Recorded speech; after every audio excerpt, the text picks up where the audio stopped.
say, developed truthfully. Aren't we getting at the heart of the matter by using this physical analogy? White is now also committing weight to the queen side. A term of reduction here is the forced sequence followed by a choice move. We either want sequential choice moves where I can get my minor pieces off the back rank, or we want forced sequences that stop and give me the choice to get my knight off the back rank. So we're either in a choice move or we're initiating a forced sequence.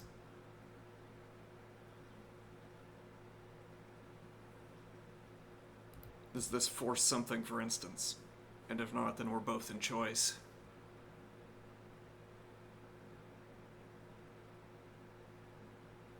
So we might need this coverage on e7. The rook f7 not unjustified, I wonder.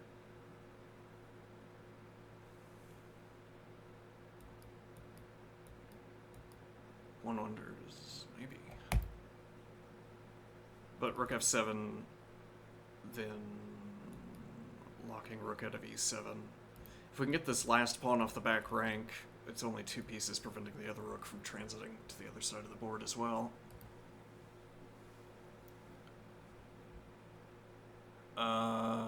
If you commit weight,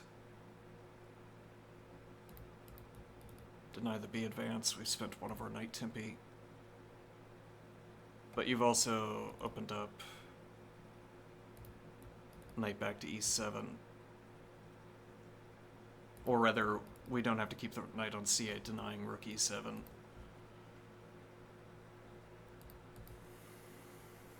Yes, though now ticking forward my clock. The clock that I already want to unfold. Supported knight position seems bad, but also... Yeah, though, I think we need to commit to bishop e8 before we play this.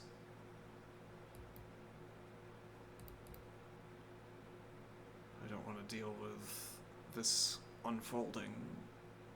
I could go back to c8 and say that this move is unplayable. I don't think... Well...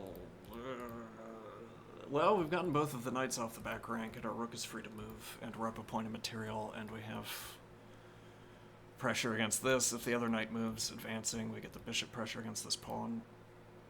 Whether these two moves sequentially are good or not, hard to say. Though, knight to e6 with tempo. We've also given up our control over e5, worryingly, though, with tempo. You could counterclaim tempo against the knight. Knight defends d7. Queen defending. No, you don't have this move. Whoops. If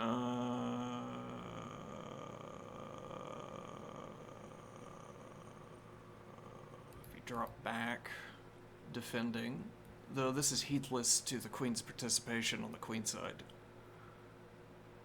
We have to...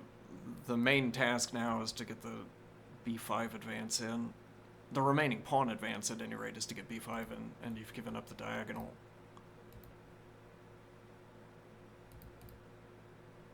And your options are somewhat limited, I'd say. Okay, though now we could also stack the pressure. Knight in, we don't have winning pressure against this pawn. The now takes, knight takes, and we reestablish winning pressure against f5. Yeah, though I don't want to make that trade. We could now drop back to e8. But now knight d7 doesn't do anything. We could get the rook on to d8. And that's adequately defended, so you wouldn't be able to trade at the end. Like putting a heavy piece behind, the queen leaves file, and now rooks are exposed, which is unpleasant.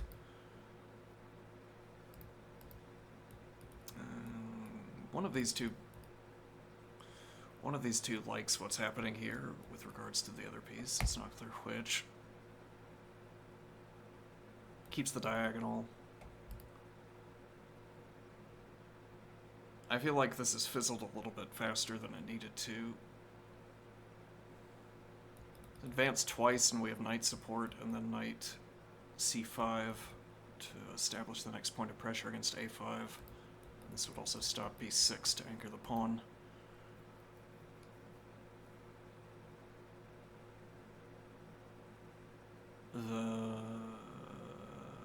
Yeah, this knight on b6 though. Because if you play b6, or rather, yeah, if you play b3 immediately, we can establish this pressure, but we end up trading the pawn on c4, which is no good. If I claim tempo against the queen to shake things up, but what is the rook doing on the file? Ah, more pressure against and defended by knight. And your pressure against the knight is expensive, I think. Queen has to keep eyes on f4, back as heavy piece. Okay. If I follow through here, now with winning pressure, you need to drop back with defense if you're going to defend this. Though there's now also the point that takes, knight takes, queen takes, but yeah, it gives up the exchange. I don't need to do that. Probably.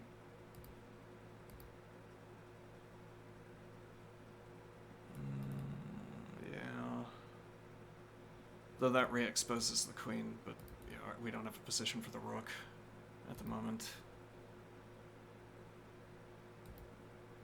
So maybe I don't have this adventuresome rook move yet.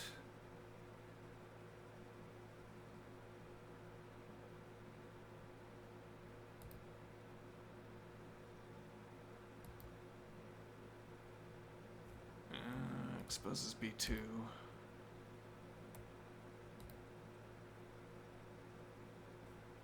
Whether there's any benefit to rook f6 here. I don't think our queen's locked out of targeting h2, so... And then knight's arrival, any knight arrival on f4 doesn't target h2 either.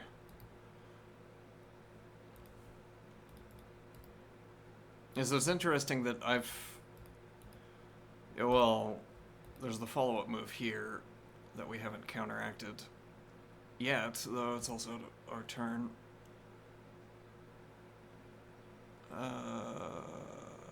Yeah, they're not knight. Curiously, it seemed like we had so many choices for what the knight could do. Well, we can block the advance by advancing.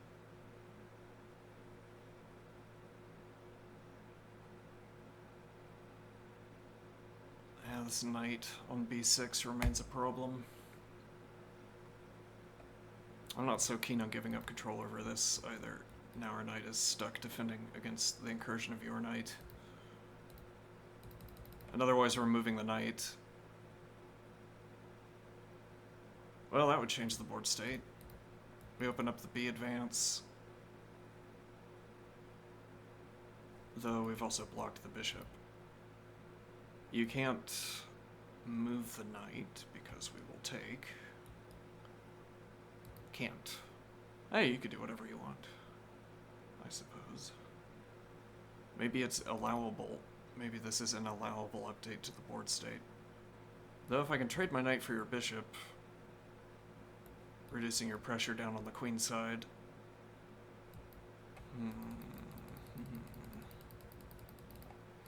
If you take...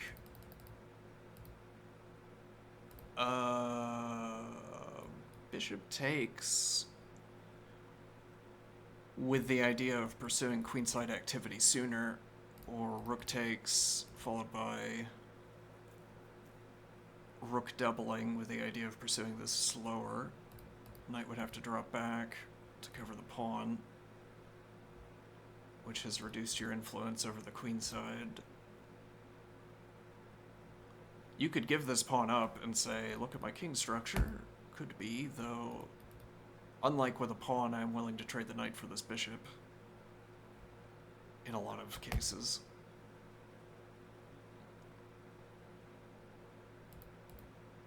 Now we, instead of doubling,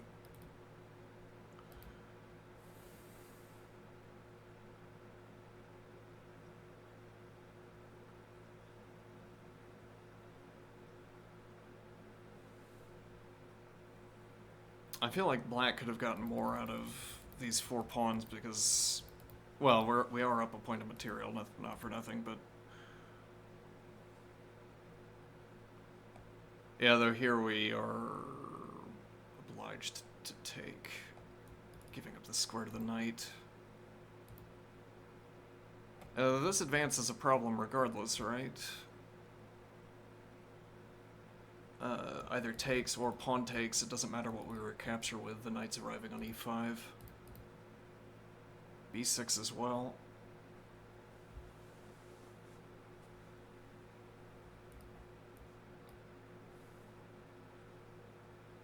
Interesting how we have to factor in the light squared bishop activity. Well, one says whether we have to incorporate the light squared bishop activity, but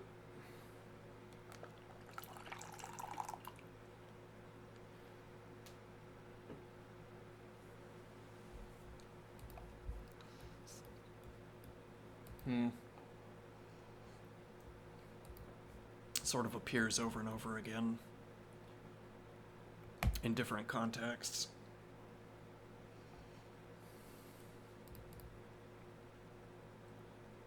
And now we can... Easy development, we keep the clamp on the knight, so white doesn't want to advance here.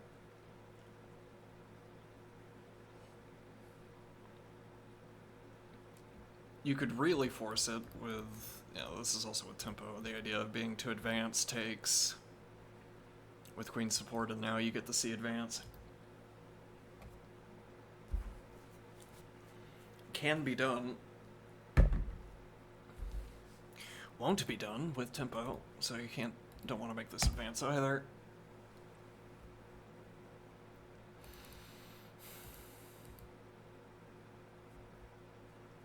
As one wonders, is this happening too slowly now?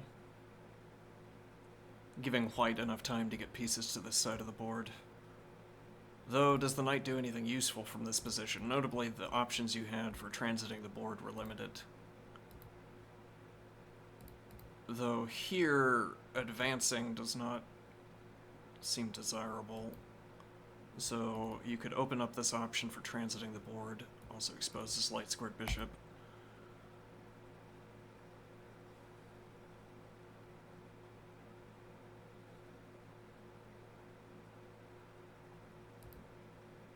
Knight takes.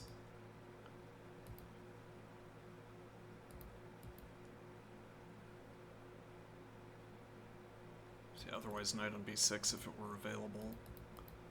If we launch, I wonder...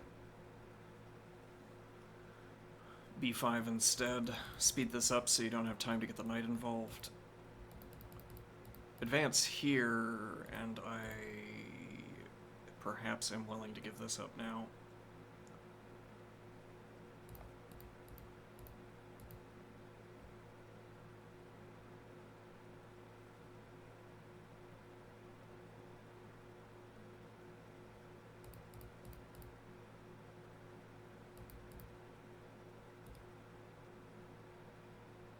So actually, you could take that immediately. We only have minor piece support. So maybe we're obliged to take. Huh. Okay, so I can't make that advance yet.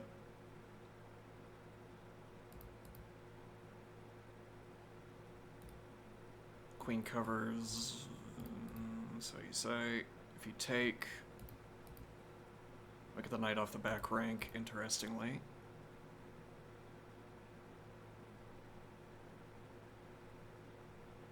There's also the follow-up advance here to consider. All of the forward positions locked out.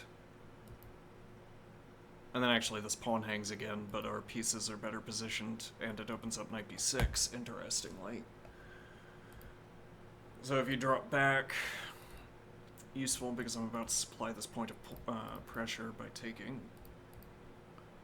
Knight takes at the end, with tempo against the queen. If you counterclaim tempo, we are limited in our responses. I don't have queen b6, for instance. I have queen a7, but then I don't have knight b6. Queen a7, rook b8, knight b6. No, because it discommunicates the queen from the knight. Counterclaim tempo. Because we also have knight d6, and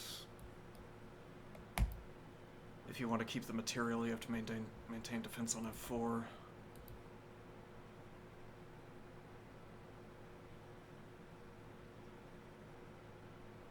Your options for doing which are limited.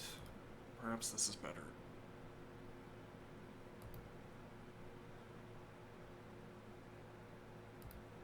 And now knight b6. Re-establishing pressure, advancing with knight support, opens up bishop.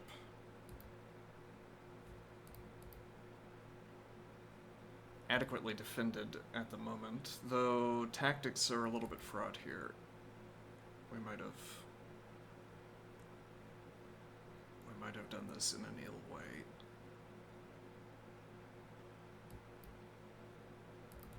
Here you could trade the bishop.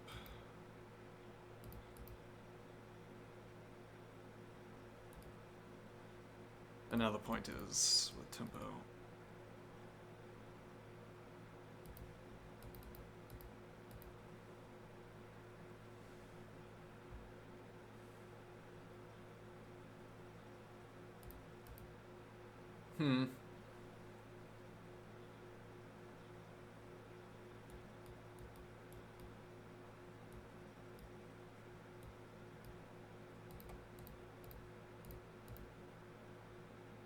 Yeah, though this is... I see. So now I have knight takes, exposing... Yeah, this... Does this work? Yeah, this is with check. No. So it doesn't work. Probably. I'm not going to keep looking at it. Taking with the rook doesn't work.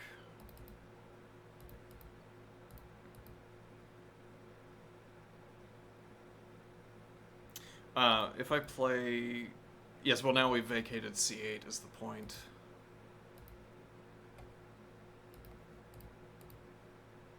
Yeah, they're keeping the eyes on these two pawns. And what rook am I going to develop to d8? But then eyes on the knight is the better tactical resource, I think.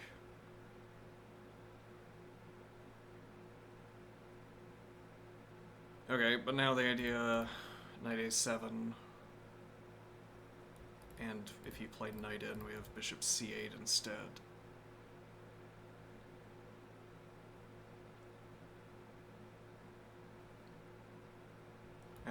Inadequate defense. No, yeah, queen's not looking at this.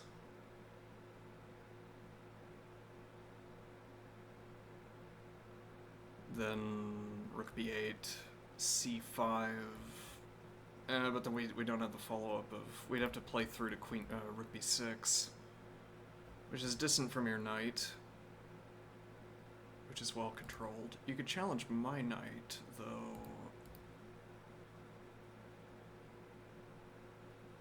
It's never a tactic here of taking the pawn and loosening your knight, interestingly. It's defended. We could also play rook f6, or relatedly, but I prefer rook f6. Actually, this is also with pressure. I guess we'd have to play here. And now if knight takes, knight takes, knight takes, and if bishop takes, we keep the queen blocked. And there's almost the tactic here.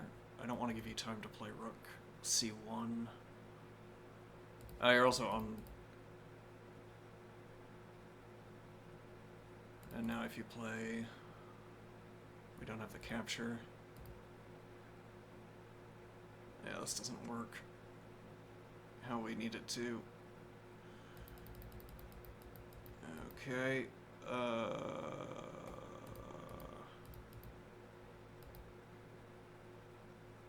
So we'd have to accept the trade, which is horrible.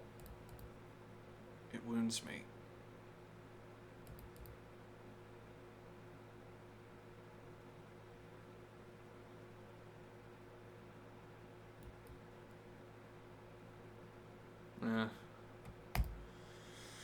Well, we still have the pieces positioned correctly, I want to say. This G advance at some point might matter. With more material off the board, king security a little less concerning. Uh-oh. Yeah, okay.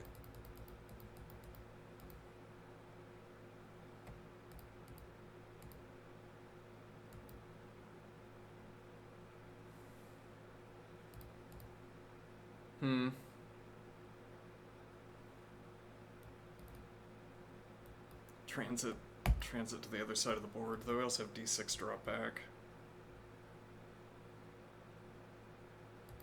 Put a stop to the pressure against my pieces for the moment.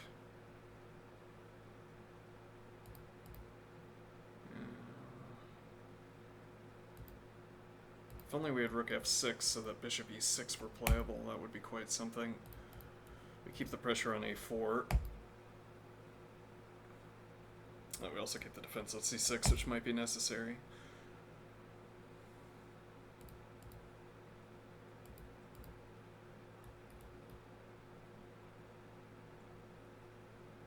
Though neither of these two knights are targeting a4.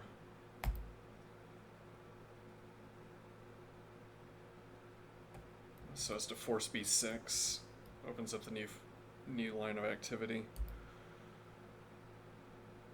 Where I suppose it will be advantageous. I could try to pressure b6 before, or b3 rather. I could try to pressure b3 before b3 is played, and I could, for instance, try to blockade this pawn. But we're supposing it's easier to pressure b6 if you've already played. Easier to pressure b3 if you've already played b3. Not obvious that that is true, but maybe. Is this ringing out of the clock? We want you to spend this extra time at some point.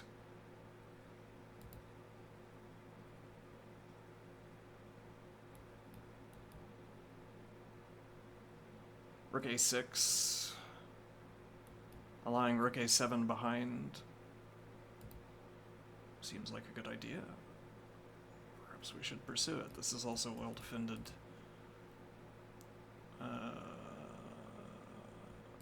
I don't guess there's a daring... No, I don't think so. You can't distract. All of my pieces are well defended. This check. Embarrassing, admittedly, though if we're going to play rook a6...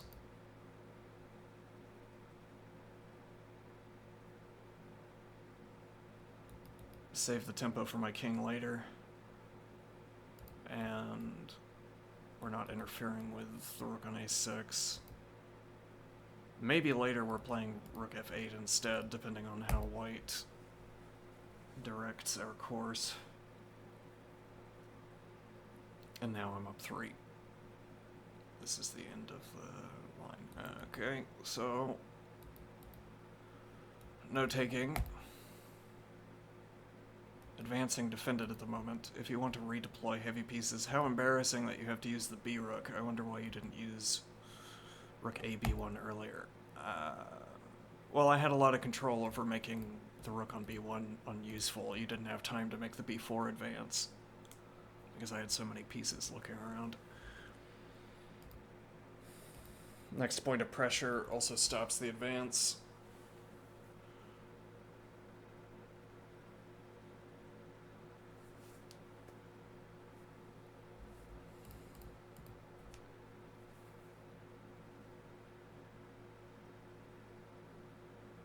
You don't have any way to...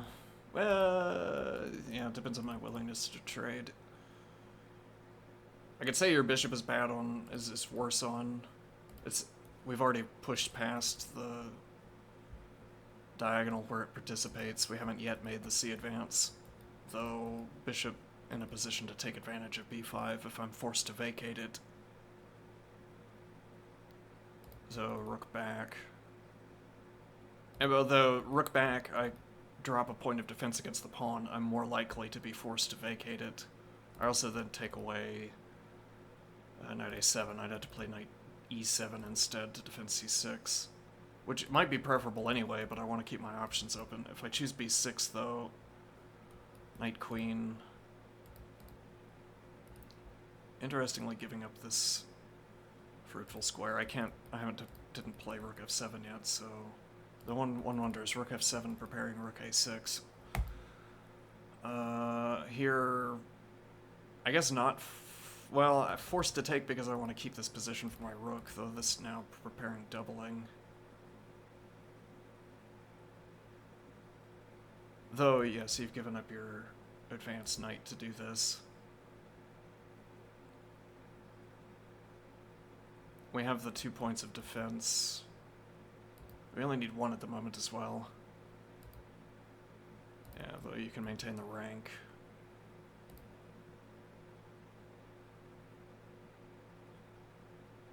Well, you don't have to maintain the rank, but if you don't... I guess it's usually a question worth asking about the rook, because if you can't maintain the rank, then you get sent on a pinball. A Goldberg machine routing. But actually, the idea of maintaining this pressure against c6, if you maintain the rank, but now we can go for the advance with tempo as well, and otherwise you don't have the rank.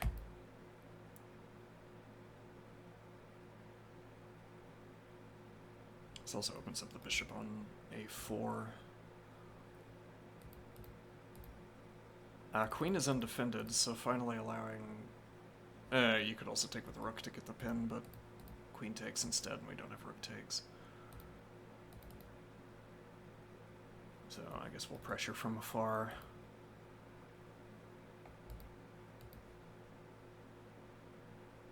Yeah, there'd have to be tactical punishment.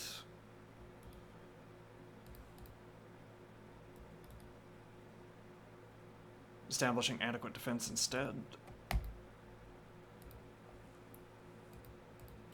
Further pressure. Bishop n kicks my... Yeah, but now actually... yeah, because you have rook in front. Dropping the exchange. Though you pick up a5, maybe. Plausibly, and now this pressure against f4 is significant.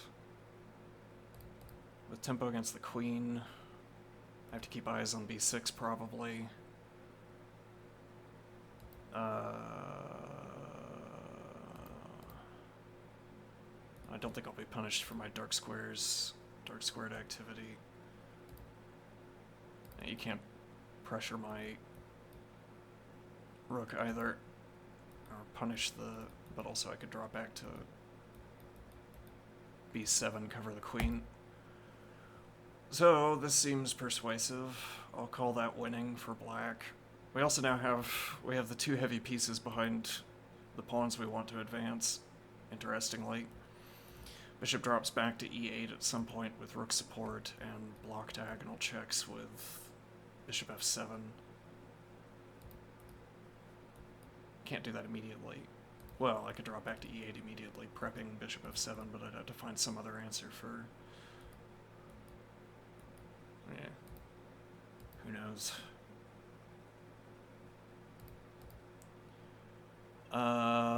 True enough. Though 3 points of material, quite a lot of material, as they say. Seems like there should be a tactical punishment for this. This is also winning pressure against f5. Maybe we have to give up the pawn, but that also means giving up my heavy piece activity. This is a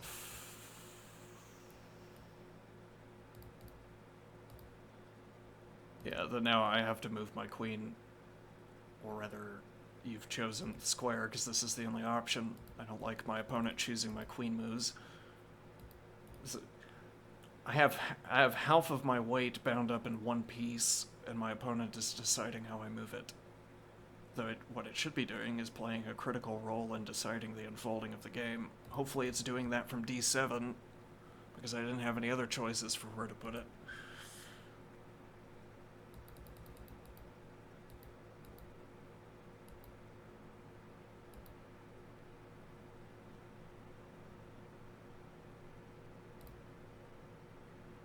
Giving up this pawn instead. Though interestingly, this opens up my rook onto f4 and thence f2, though this recurring theme of tying up white's pieces defending this pawn dissipates to some extent. Giving up the pressure against pawn also feels awkward, but the idea is to force the advance.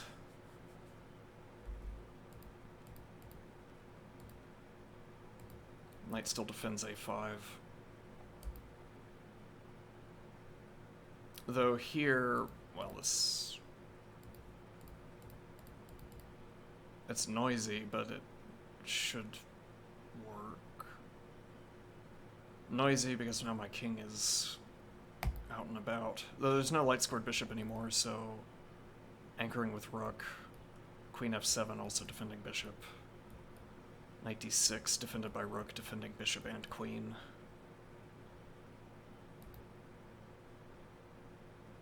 Immediately.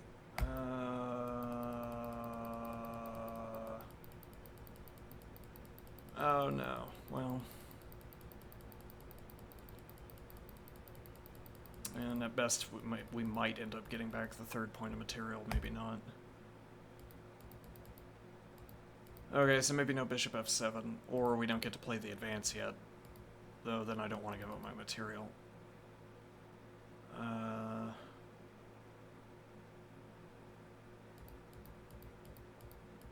Maybe wrong to move my bishop back. Well, yeah, we had to earlier.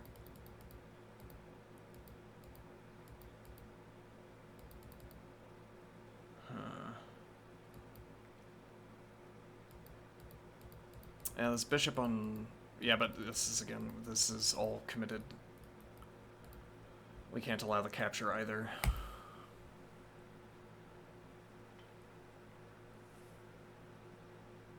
The advance, fancifully,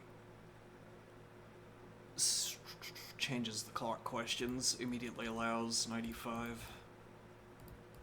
Shuts out the light-scored bishop, but you have another avenue for activation. Maybe. Stuck defending this backward pawn. Yeah, I end up having to drop the bishop back anyway.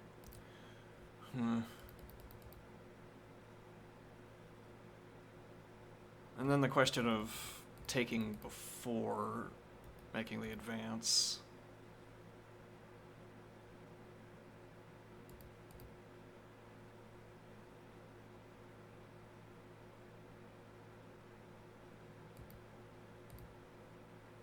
With fork, the bishop doesn't get coverage on a4.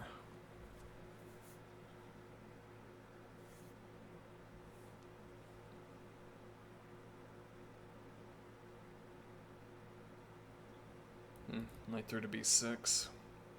Still with structure in place, or queen b6. Though, knight covers. Maybe this is holding together.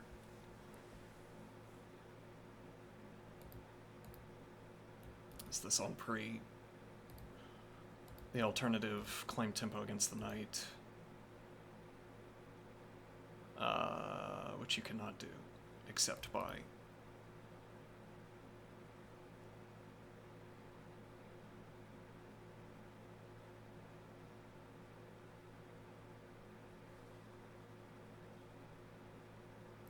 rerouting option, but it doesn't go anywhere. Queen b6. Now that you've supplied the point of defense.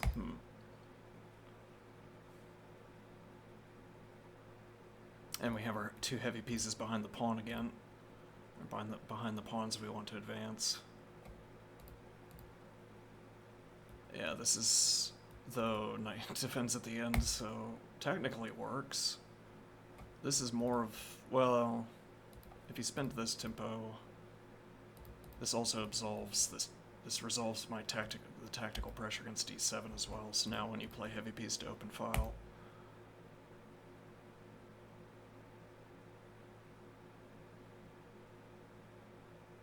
there's the question again of advancing. I'm not sure I want to place my queen in this bind, because I don't have another way of covering the knight. We'd have to move the queen again. It's useful that this comes with tempo, and your options for moving the knight are limited. Supply more defense, perhaps. Going to back rank. Well, this locks in the other rook. Covering a pawn that's already covered. You don't get the lift either. You'd have to play b6, which I'm already trying to force you to do, I suppose. You'd have to play b6 and go on the 7th rank. And then instead, blocking the rook from covering a5, you could still play b6. Then there's no forward. You have to go back to c1.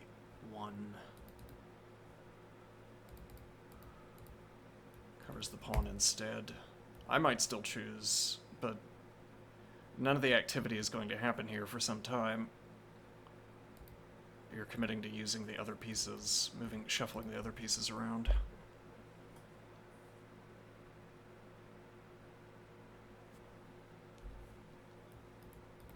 Maybe.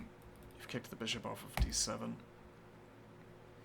Might be worth spending a tempo to play rook a7 here. Or rook f6.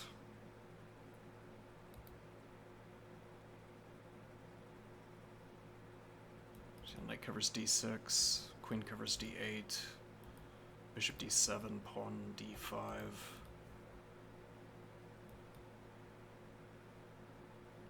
Difficult to cover. We wouldn't have rook d7 as a follow-up. We could try to take your knight out of the game with... It's interesting that the knight defends rook on a7 and then defends it on e7. Could be rook c7. Supply the next point of defense and look to make the advance, opening up my bishop onto a4. And we're sitting with this problem, but onus is on white to make this a problem. If you apply the immediate pressure, might be immediately a problem.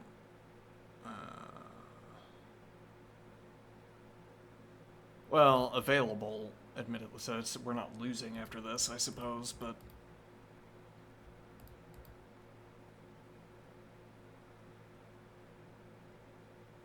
unpleasant. You don't get back to the e5 outpost with tempo. No. This has to go critical immediately, and it's not going to.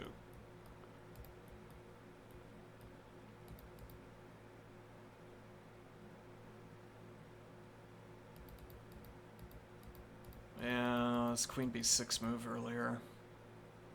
Otherwise, we're moving the knight. This square seems fine. We have knight b6 instead.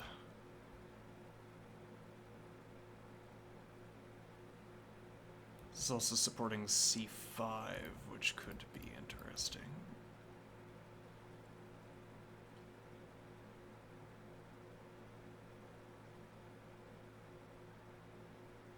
Now what?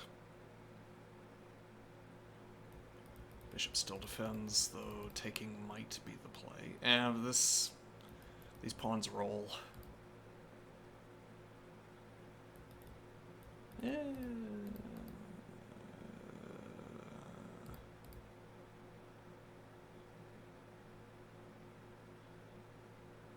I will use your knight as cover. And if you commit the rook to punishing my queen's position, you've moved it off of the file where the pawns are rolling. Here, potentially queen a6, though queen in front of rook presents problems down the line. Yeah, we can't block. Can't go in. Yeah, queen c5. And say that this is a new question. Uncomfortable for the queen. The mention of discomfort for my queen has dissuaded this line of play. I will not allow a queen comfort gap. Okay.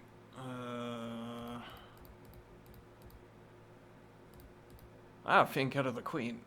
And distant from knights, though this is also uncomfortable.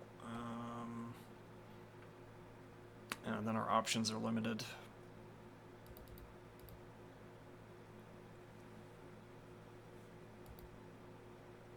We could allow the trade.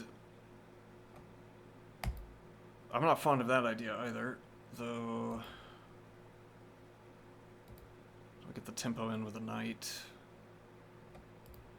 This also gives up your good... Actually, we could... retain streams of queen b6. Though now...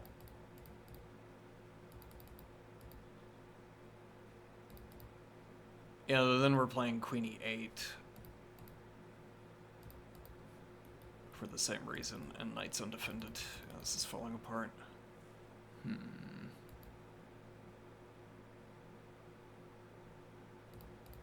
Knight drops back to b7.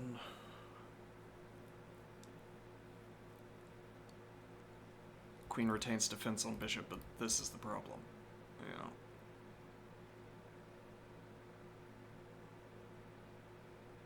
And maybe we have to go for a G advance at some point prior to launching activity on this side of the board, but then we're lacking in pieces to support that. If we want to undermine this knight in advance, back before knight c8. No G advance yet.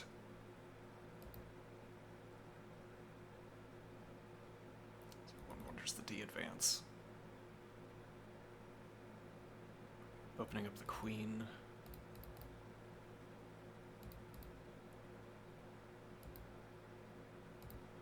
Yeah, I don't want to dissolve my pawn structure, but any way I do this requires it. I could take. And now takes, knight takes. Doesn't quite work. This advance insufficiently covered. Or if pawn takes, still insufficiently covered.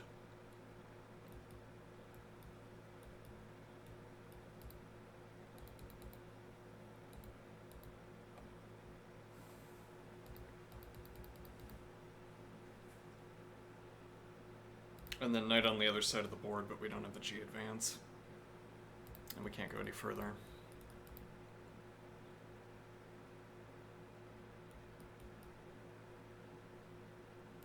Oh yeah, you know, we've lamented the rook on f8.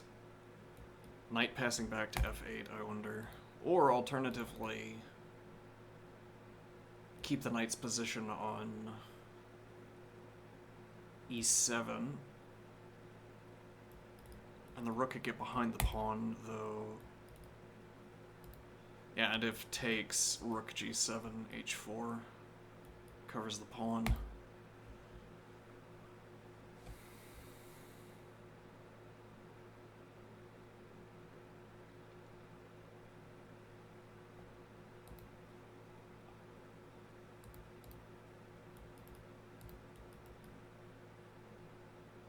I don't think it was a lack of king development that punished us here, though you could make the counter argument, which is that every time you lose, it's because you had insufficient king development. P and Q.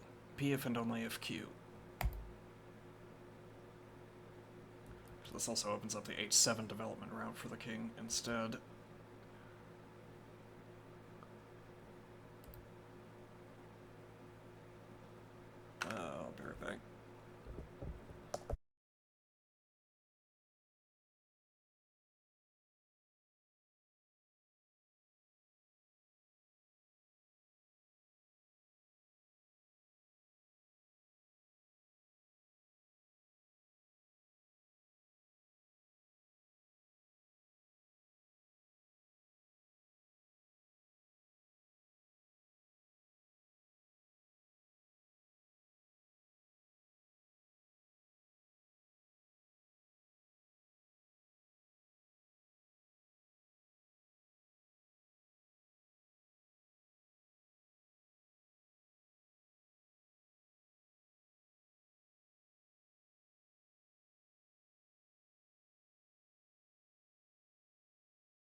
Alright, but actually we have to defend the knight. This is bad.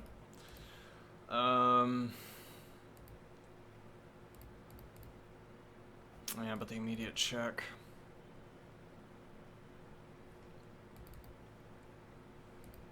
Though actually here as well. It'd have to be rook e8. And then otherwise establish this defense immediately. h6, king f7 supplies the points of defense, and then the rook could go back.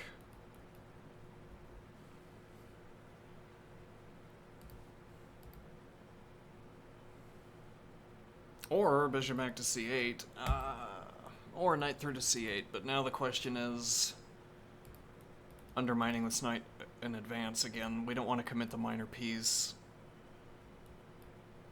to the queen side until it's done some, performed some role in undermining f4.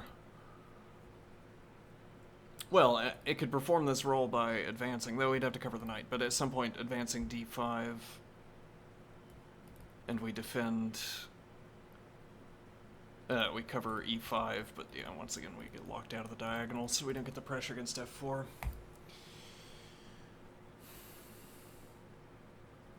And pressuring f4 directly, if this requires an awkward commitment of pieces, might also speed up the queen side, or give us favorable circumstances when we unwind the clock on the queen side. If you had to commit the knight, for instance, no heavy piece, speeds up a bunch of activity, and no knight.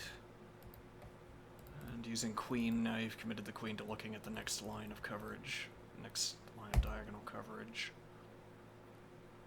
We have already looked at this line, or looked around in this direction. Maybe we prefer it though. It also gives us, if nothing else, the knight capture on e5 at the end.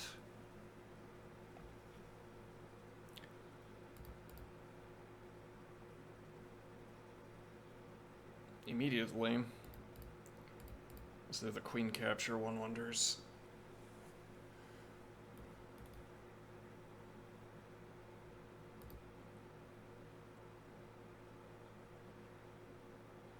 It's also with winning pressure against c4. Well, it'd be a trade, but yeah, piece is covered.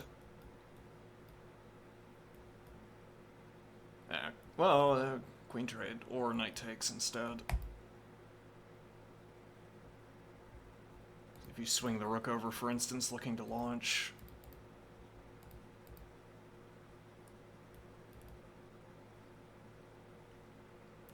Sort of a line-ending move, but knight takes instead.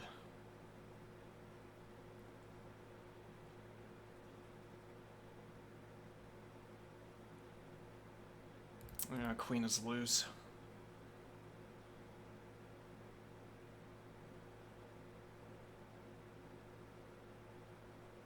Seems bad. Overly hasty.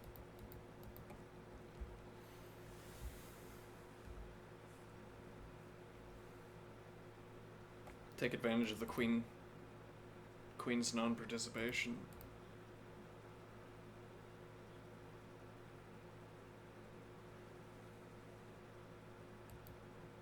Counter advance. With tempo against the queen. Though this delays the knight. Critically so, perhaps. Now you have to drop back to the defense of the pawn.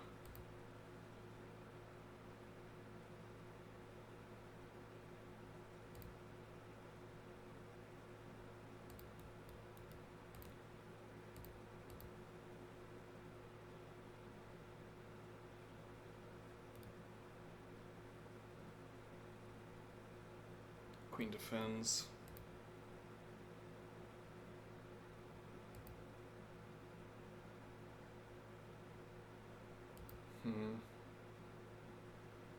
Knight and heavy piece.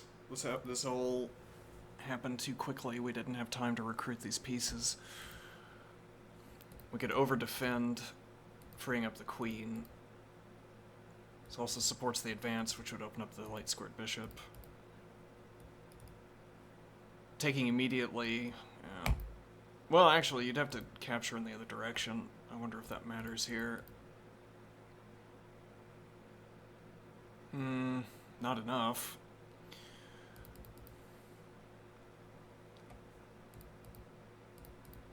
Bishop recapture instead of pawn, though. Yeah, but this is, if it were turned around, I'd be happy with this king structure, but in this direction, our king is still exposed. We're on the wrong side. We'd look to be developing on h7, h6 for the diagonal coverage, but then we'd want the pawn around the king. Maybe. I could advance to cover f5.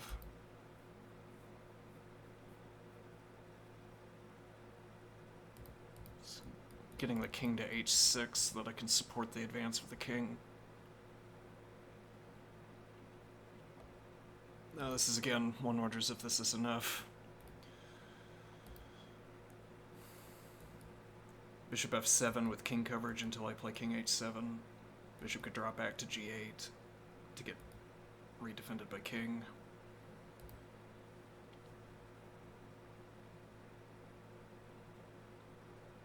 Though if king starts marching over, queen can meet.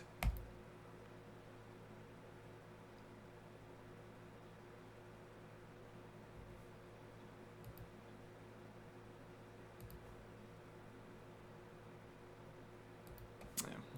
Now somehow it feels like a disadvantage to have to develop the rook first. Maybe there's a precise sense in which this is a disadvantage. A game theoretic sense in which this is a disadvantage, because e.g. you choose to overdefend d4, then I don't want to stack pressure on it. I get the additional information before I develop my rook. Though then you could put me in the same position by making the second move with the rook. So I've chosen to cover b4, so you pressure c6. One wants to say the benefit of the second move for white is diminished somehow. Maybe. This advance is troublesome, perhaps, than the counter advance. You're also limited in your choices, because getting behind the b-pawn doesn't seem effective, whereas each of these moves has an idea. Queen is still undefended, actually, so this advance is playable. We also have knight support, not for nothing, and this exposes queen to knight as well.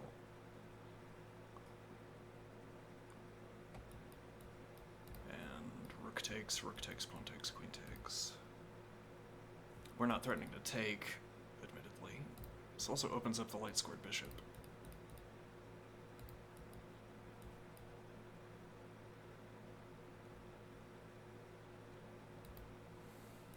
Still this pressure. Rook on f8 feels worse than ever, though rook on f6 feels better than ever, followed by bishop f7. Third rank access, though maybe rook f7 to gain immediate second rank or seventh rank access.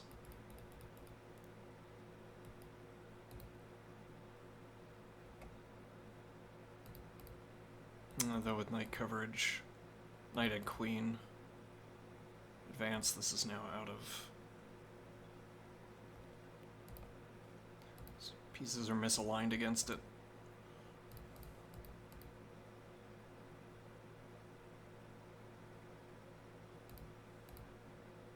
Yeah, we don't have the advance, but now bishop f7 takes, bishop takes. It's interesting that bishop takes here keeps some of the ideas of a pawn remaining on c4. More than if a knight were here. Simplifies calculation to some extent. Maybe that's why I favor... At the end of this exchange, I'm willing to go into this because at the end, I don't have to recalculate so much. The bishop is like a pawn in several regards.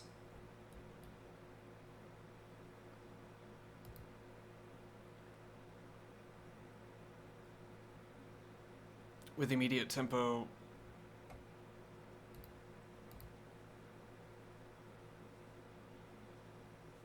I could be looking to get doubled up.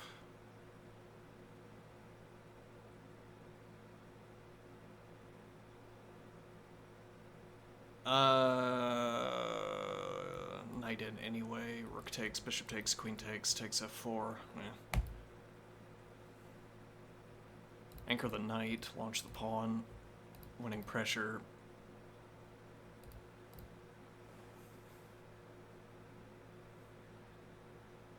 You could pressure the bishop here. Though that also... no, because that... Actually, if you play this rook move... No, winning pressure against c8. And actually the same is true if we drop back. Instead we have to cover rook. And then this is a mass trade down to no end.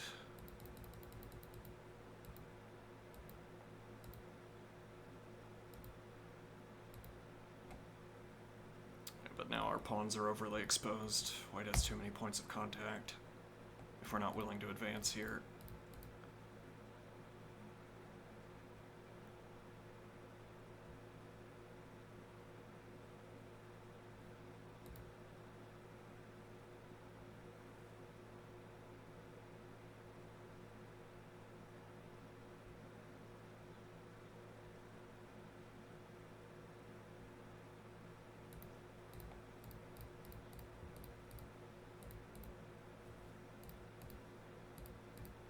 Covered by queen.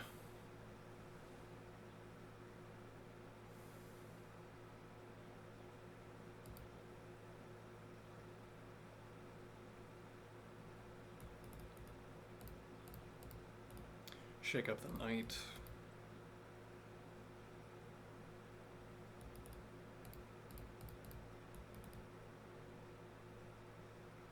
Yeah, this isn't obviously favorable either. If taking the knight came with some kind of mating threat.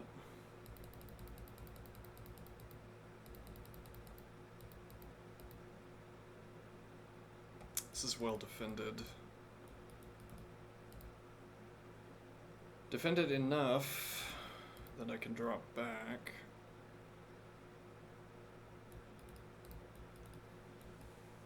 Take this nice job with the a5, or rather, yeah, the a7, a5 pawn.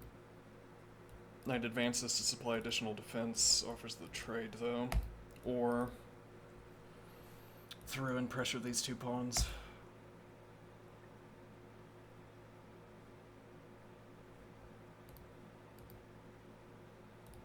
Yeah, doubling up is ineffective though. Though you might end up finding that everything is ineffective. Immediate pressure against the pawn, but that hangs. Does it? No.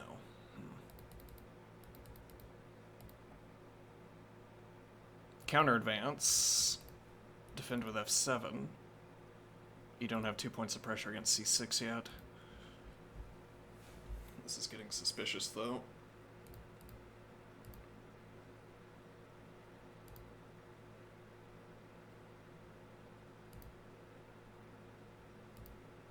This would also block, but it offers the trade as well. We don't have time to get the pawn down the board. And counter advance if we tried. Rook has to go back to defending. Is the queen constrained? Yeah, but maybe not.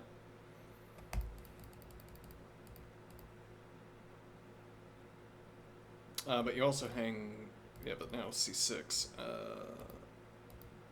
Actually, this winning pressure against c6 with rook immediately. Which has been a problem since, yeah, bishop f7. So rook f6. Hangs the pawn, though. And if we advance to cover immediately... Yeah, though now none of our pieces are committed to the queen side. Though whites aren't either. I suppose.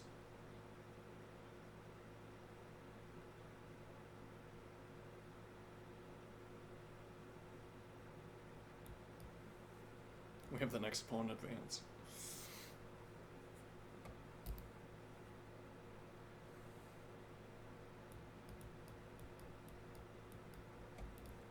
And then I also have choice on knight, a recurring idea. White's knight has to stay behind to defend. My knight on e6, free to move. It's also supporting the g advance, interestingly.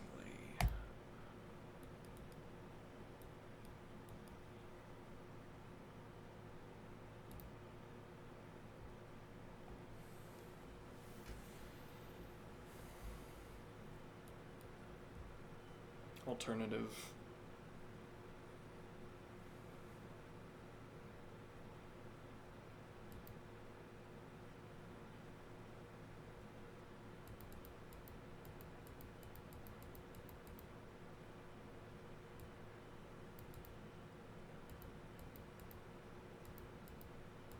But there are so many options.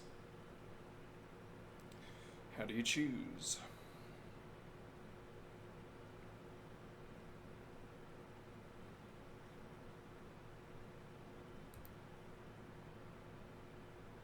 We're unwilling to move the queen again during all of this. Maybe that's a good thing. Our center of mass is unshifting. Ah, the physical analogy comes back.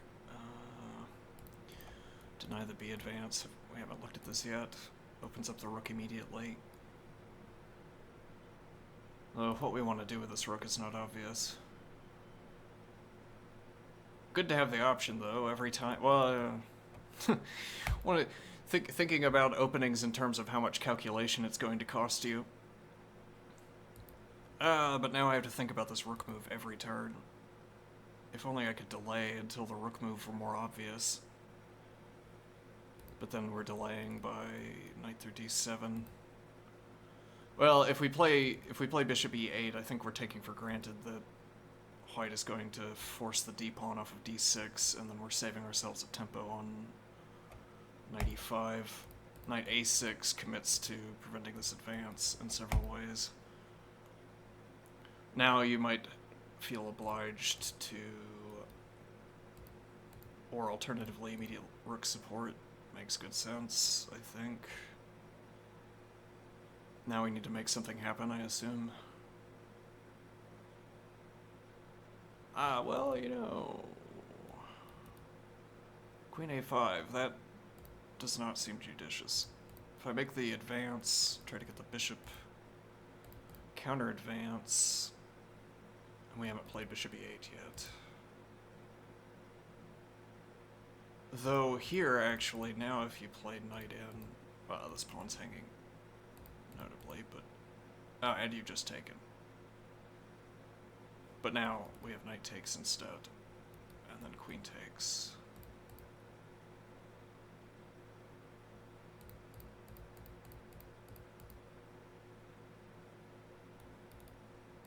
Whether this is stable, no. Though, yeah, but rook defends rook. Here we'd... Yeah, this doesn't work, I think. You never know, chess is finicky, perhaps.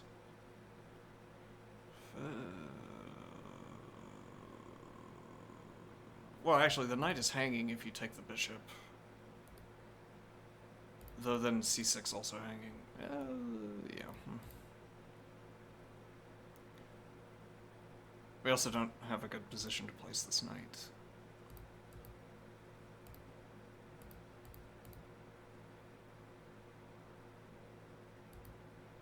This is also winning pressure against a8. Surely this can go better.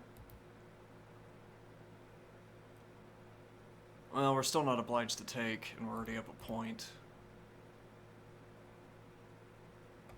Now if you kick the knight...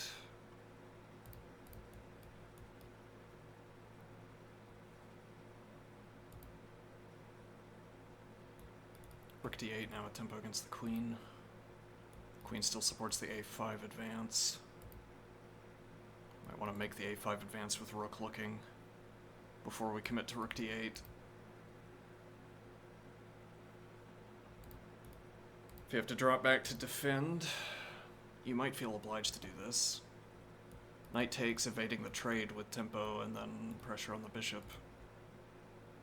If you take, This also exposes our queen.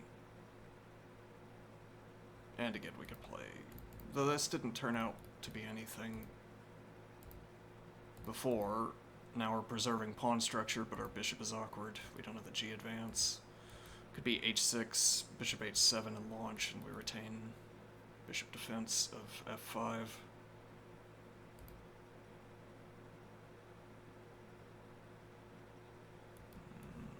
Maybe with some tactical weight, the rook is unlikely to stay on b1, I'm thinking. Well, depends on whether we can place pressure against b4. If we're applying pressure against b4, you don't want to move the rook off of b1, so you'd be choosing one of these two to keep defense.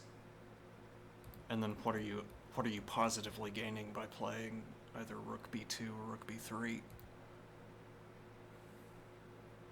And this is still on pre. Still seems like a problem.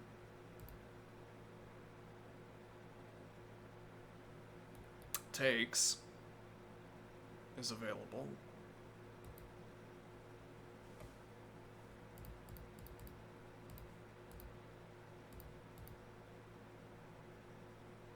Up a point.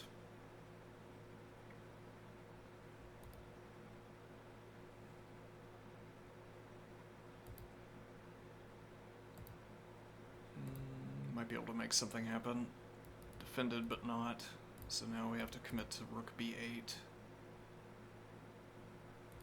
This is still on pre, now knight takes with tempo. Up 2. Knight is pinned. And it's awkward to play through to f6. Though... surely we can get more.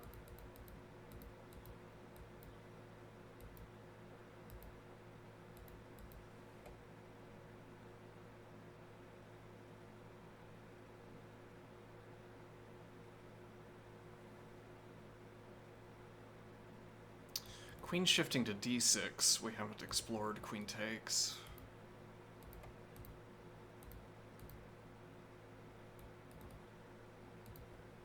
Though, yeah, here if you kick,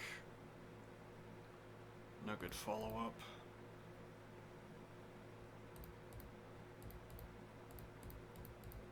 This is nothing, I presume.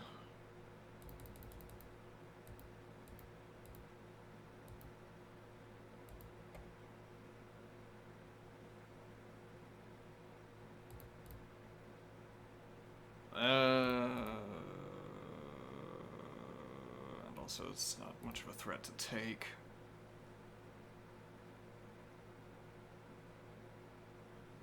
Queen defends f4 in the end.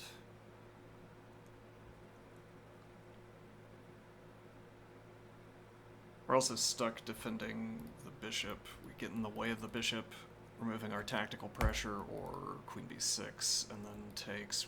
Well, knight takes. Maybe knight a6 is premature. Hence, stop the advance.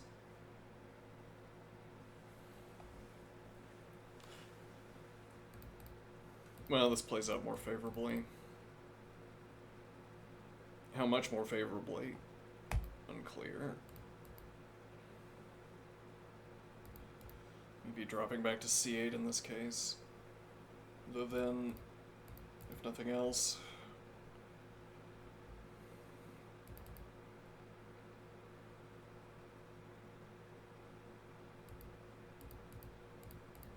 yeah, though.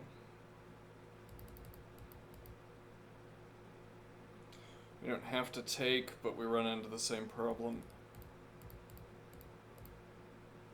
Passed pawn, claim it's an advantage. Knight a6. Preventing b4, pressuring c5.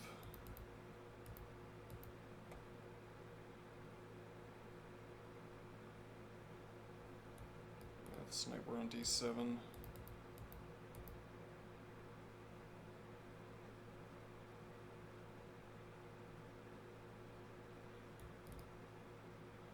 Bishop through to e6.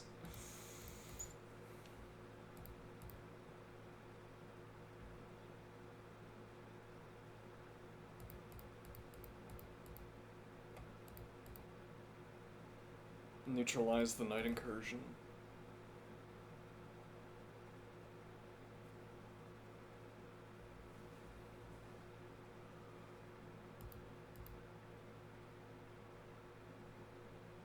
Yeah, we're not really looking to take, but bishop recapture. And look at that. Secret mission accomplished. I get my desirable pawn structure. I have a piece on d6. Victory by a victory condition only I recognize.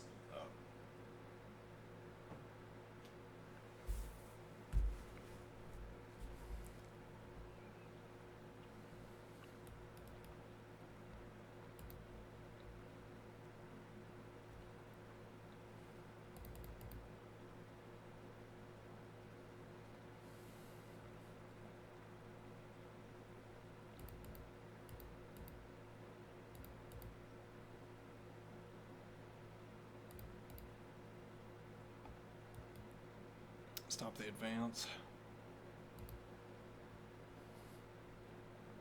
Well, it picks up material anyway. We haven't committed to knight g6 yet.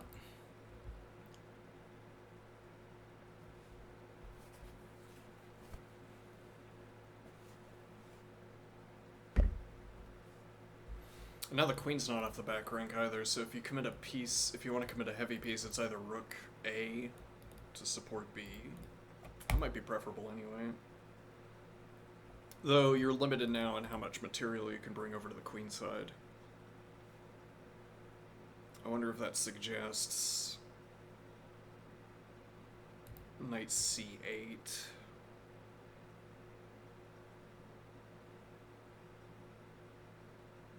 The idea is you've locked yourself out of bringing a heavy piece in, so I'm going to commit more material to the queen side. The idea. What a curious concept.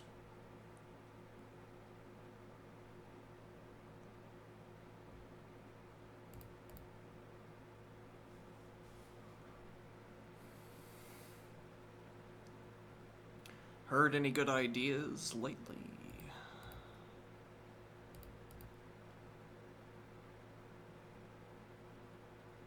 No. Though now takes, queen takes, knight in, and we have eyes on b5. Interestingly.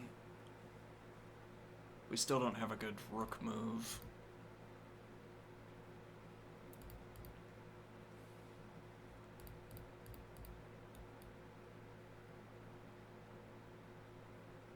This is also vacated c7. Though, given that this is vacated c7, well, we'd have to ask what happens if you never take, though we have a reasonable tempo expenditure. And actually here now, if you take rook takes, is interesting. Difficult, perhaps, to pressure my rook.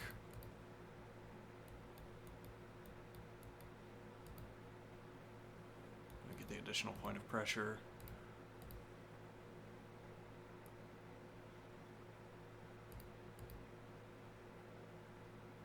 No defense on the bishop at the moment. Does that matter? Do you have a discovered attack I care about? Well, even if I have to play rook d8, it seems fine. Though, yes, that's awkward given that the other rook would cover. Queen defends bishop. We could let this go, play knight b6. Or, for that matter, rook defends. But yes, doubling up on d4 now.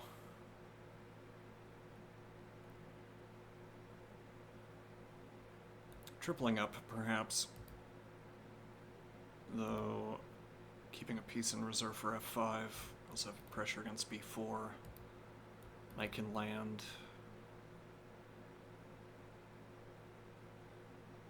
Not valuable yet.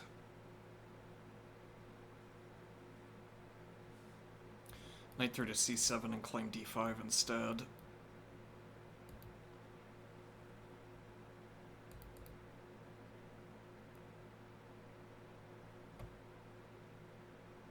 Or knight takes.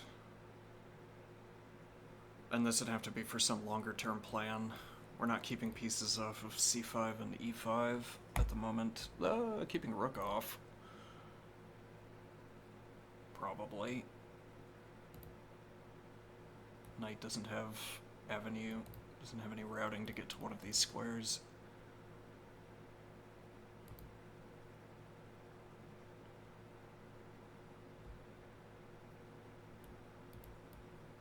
Lift the other rook as well, perhaps. Takes is still a problem.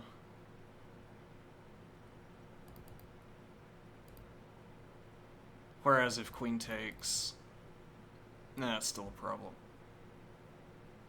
Well, knight controls a8. I guess the idea is that now takes with easy return, winning pressure against d4, that cannot be answered.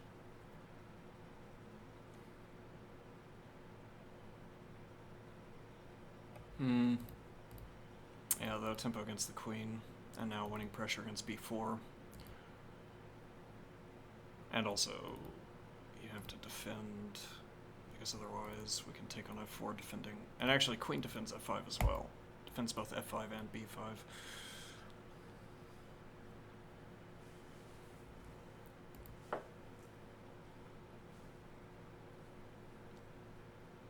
And then knight jumps back in. Is there ever punishment? No. That's the best part. My king? It's fine. Probably. More coverage for b5, though now winning pressure against f5.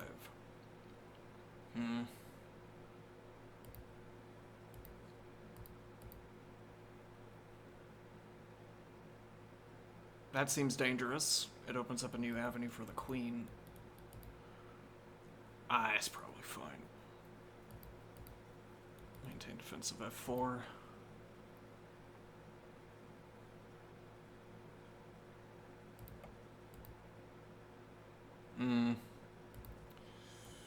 Take with rook.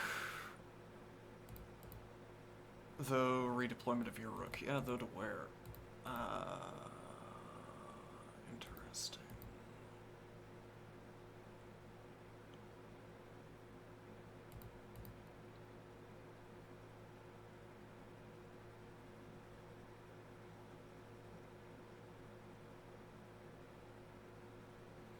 Overly hasty, perhaps, to grab this pawn.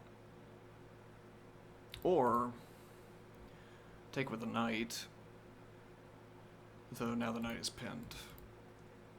So we'd have to have some follow-up here.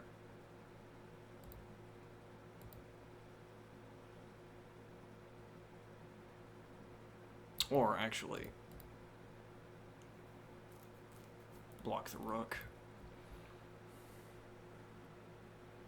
Advance with rook and knight support. Knight b6, halting the a advance. Knight covers e7. Winning! Alright. So no takes, evidently. Still, seems risky. Can we avoid this? Because my calculation could be wrong and then we lose instantly. Which is an undesirable tendency in games. Yeah. Wait, why does that work?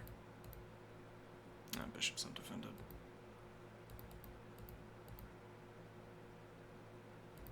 So you're letting this pawn sit because you can't defend it.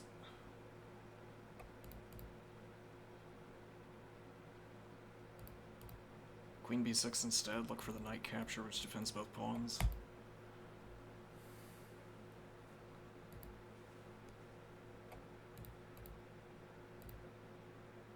Yeah.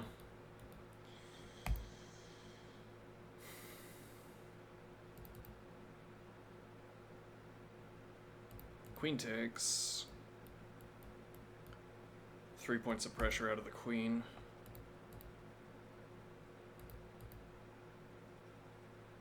And now tactics question. Bishop still undefended.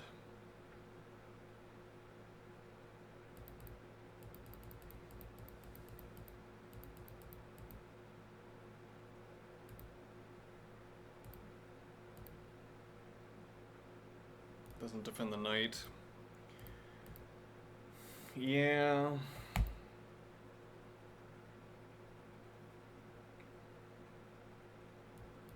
Offers the rook trade.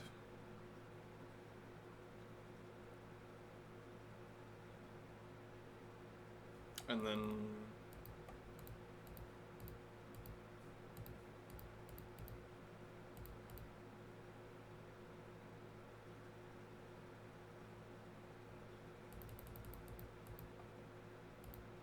otherwise rook f7, but we don't get in rook f6.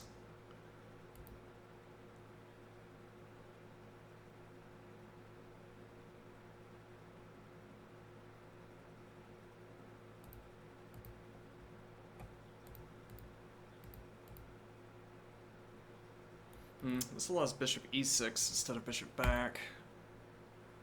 Interesting. Actually, is my knight trapped if you play... not quite, though going back to b8. Well, rook's out of the corner. And knight is supporting the next pawn advance.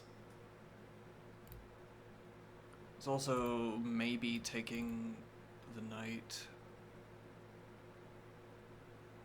on c3. I kind of doubt it.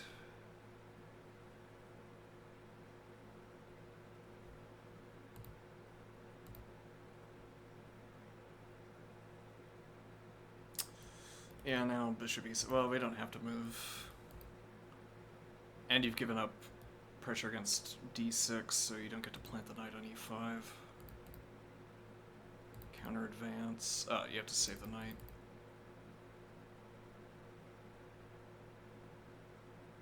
Which you do not have a good move to do. Maybe.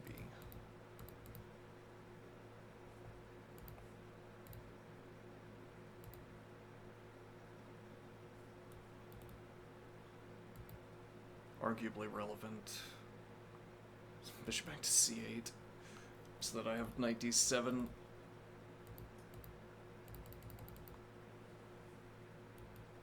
d5. So that you don't have the b6 advance. b6 so that you do not have the b6 advance.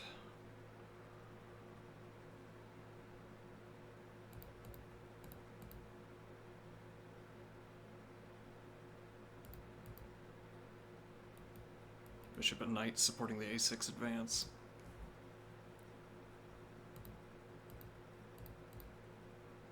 No counter advance.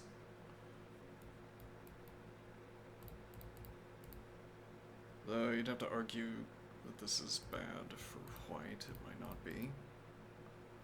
Queen on b6 seems a little bit dubious.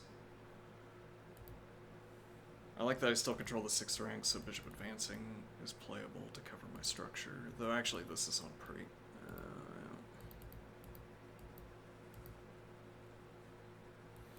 I have to keep the pawn denial for the moment. Cuts the rook out. Knight d7 met by knight captures. Gives up the diagonal.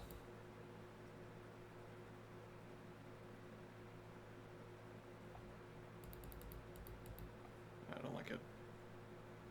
Especially since we have the denial already on the advance.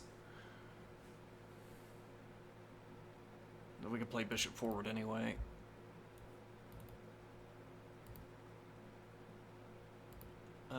Counter Bishop back to f7, and the rook is in front.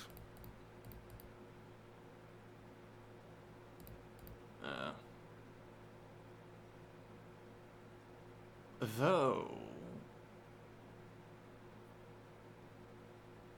Takes, king takes.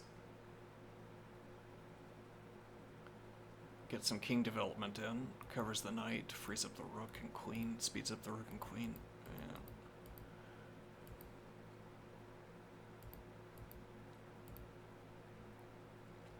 Dropping back immediately.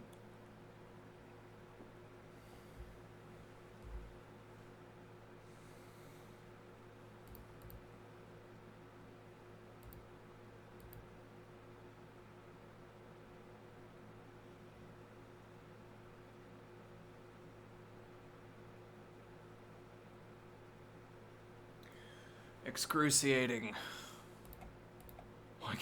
Why can't we develop the knight? Because it's bad, that's why. Though, redeploy, pass through f7. Rook's already in front. Can't advance yet.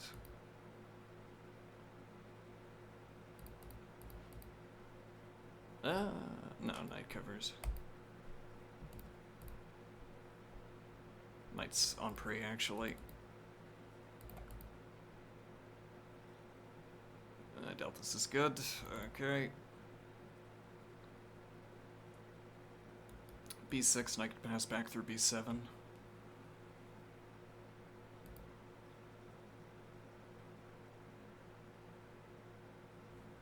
Development route for the king, paved by the rook.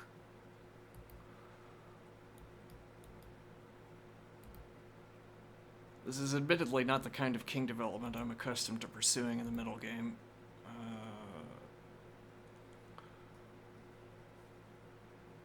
Seems a little bit rough.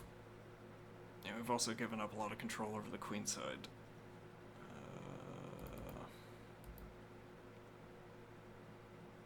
And we can't control this square.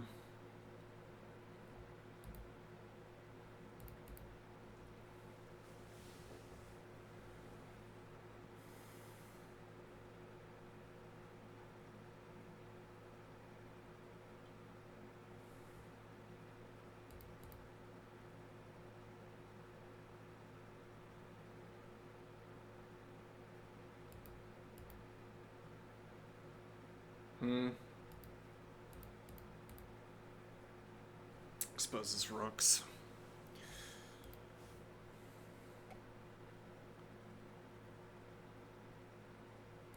This at least buys the tempo back. And actually, yeah, you're too slow. You'd have to go in immediately. Which doesn't work. Knight defends. Up a pawn. Advancing. Well, knight takes, but that hangs. A way of defending this, bishop e6 covered by rook, and then I can move the knight without exposing our rooks. Bishop, knight b6, covers the pawn. Possible that you can win it, though dropping back to f1 drops pressure against c6, speeding up my other pieces. Queen in front to gain the immediate tempo, or careful belligerence. Though one wonders. And actually this also hangs f. Whereas if you make the immediate queen pressure, now there's tactics. Maybe. The other end, then takes. With check, actually. Rook defends c6, but you have bishop. Rook and knight, but then, yeah, rooks are exposed.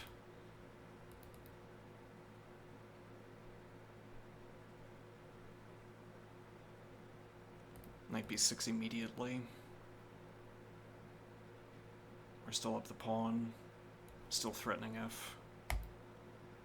And now if you defend F instead, you might have done that earlier instead of Queen E2. Here, interesting idea. Though you could trade 2 minor pieces. And actually, E8 is undefended. Yeah, that doesn't work. You'd have to, and even if you go in the other direction, this doesn't work. Knight takes, pawn takes, bishop takes. Though one wonders.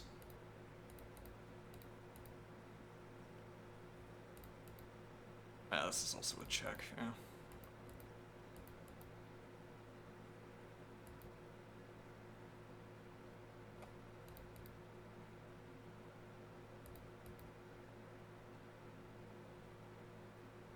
And if you have to drop the knight back. We can't expose once again, yeah. Though queen in front, conveniently. Because you didn't have time to play.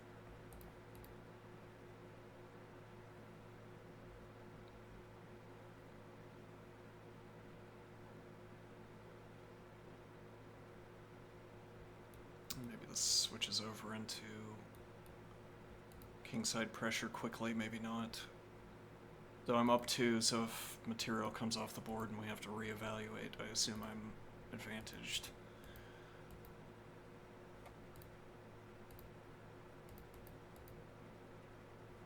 If you take immediately, takes...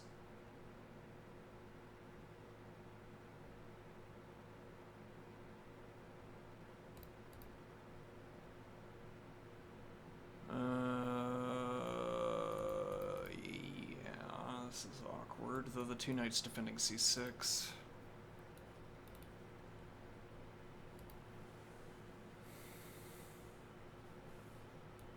Bishop back to f7. Plausibly available as a transit, because if knight takes, king development, which with f off the board is much more persuasive. Or for that matter, g5, king g7, h5, king h6, or king h6 with or without h5.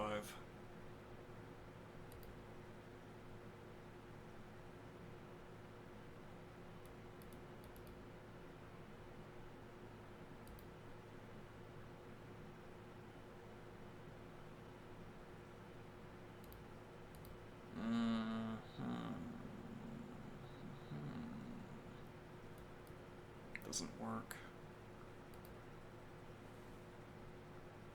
There might be tactics here in my favor.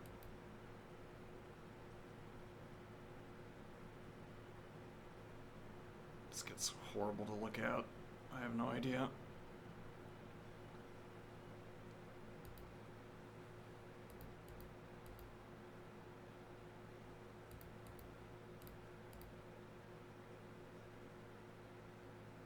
Yeah, this with tempo. Easier to look at. Though I guess the question here is queen on queen. My queen's undefended. Though I can claim tempo if you move the knight. I assume this holds. We could go back further and say that white made a concession earlier rather than calculating, or we could figure an alternative that requires less calculation. Always desirable.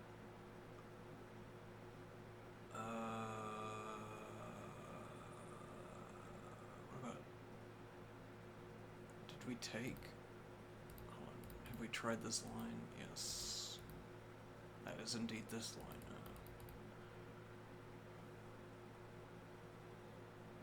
She advanced to distract the knight.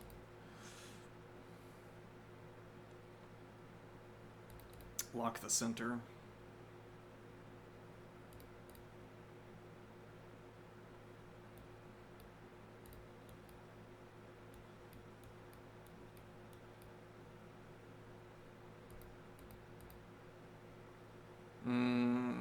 This is committal. We could reposition, though this also discommunicates rook from knight, which slows down my queen until I spend the next tempo.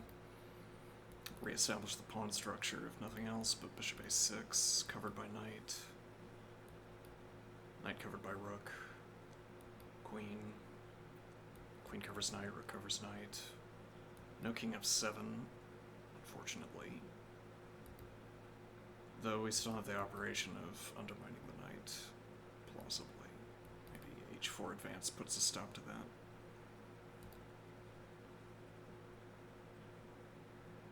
We're not at material in this line yet. We are not yet up material in this line.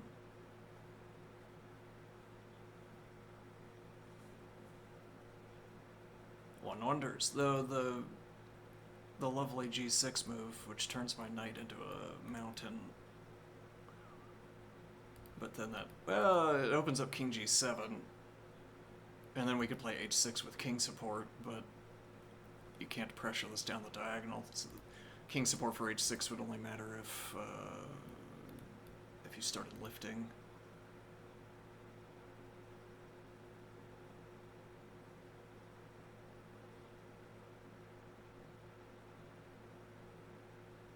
Though the diagram, I give the diagram that indicates that I have an advantage. Oh, look at that.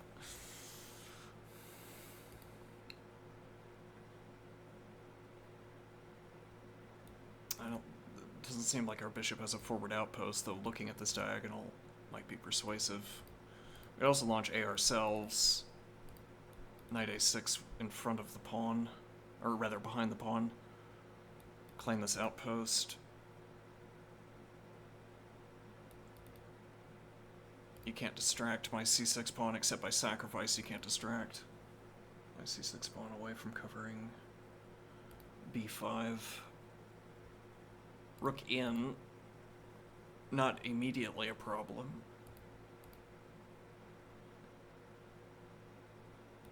Try to lock your rook in. Challenge available, though only on the edge of the board.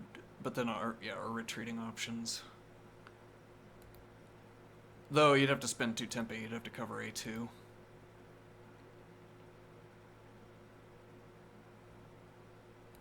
Bishop back since you're locked out of the diagonal.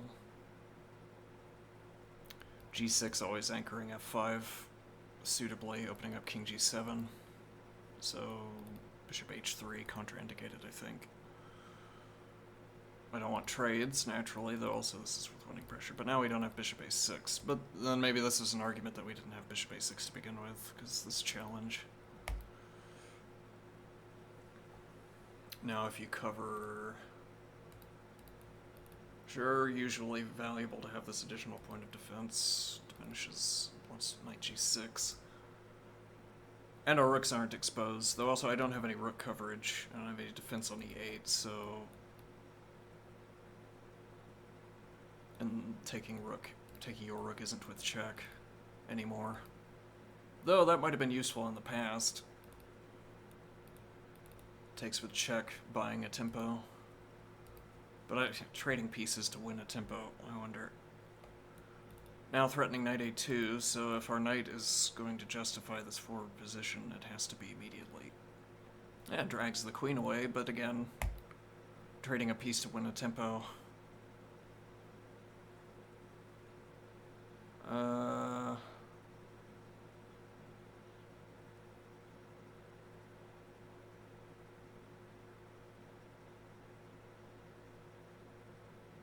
Queen also preventing the g advance. And then rook covers pawns, so knight takes, pawn takes.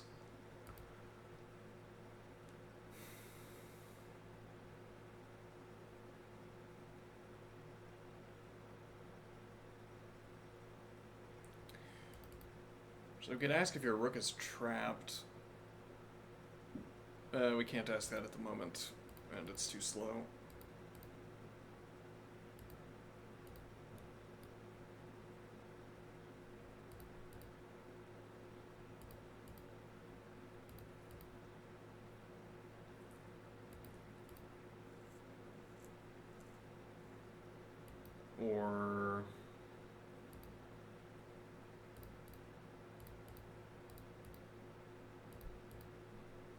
Hmm. Maybe. Keeps queens on the board. We're up 2. Tactics. But you can't take here. Queen takes. Defense rook. It gives back a point of material. And then this pawn is annoying. So we could play rook takes instead, dragging the queen, but you still cover. Oh, okay, we have rook takes actually. And we're up 4. Okay.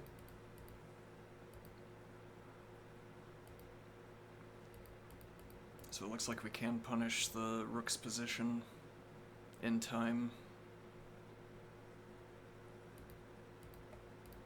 Unless there's a different way of doing this.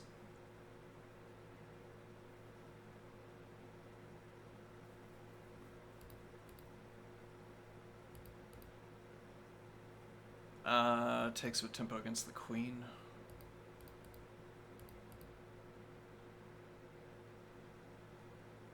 Indeed.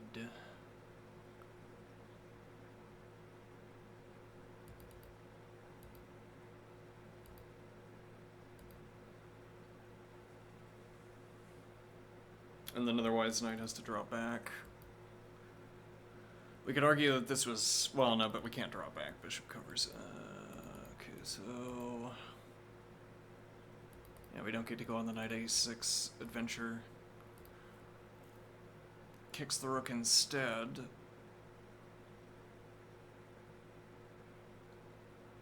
Adequately defended. If you take... To preserve the rook position, now we can challenge and you have to retreat. Bishop covers e8, though I still don't want my rooks exposed. We're not up material, though we are threatening.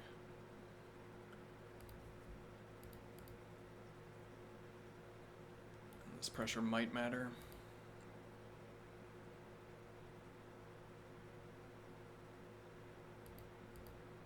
Yeah, other than knight dominated by pawn, it's not supporting any pawn advances, and furthermore through a7 we don't have b5. And our bishop is locked out of targeting a4. Though your knight is also locked out, but that was more of a problem for you before, and it wasn't a problem for me.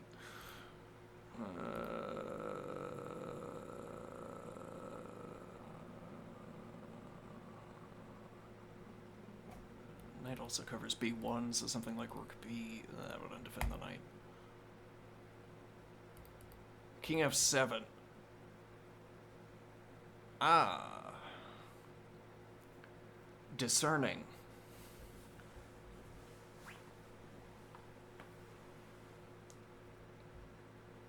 Frees up the rook.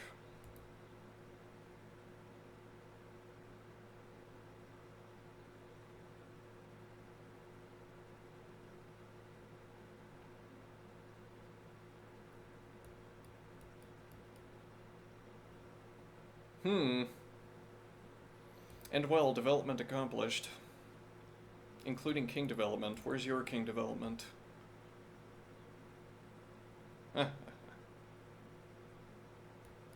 could follow through to g6.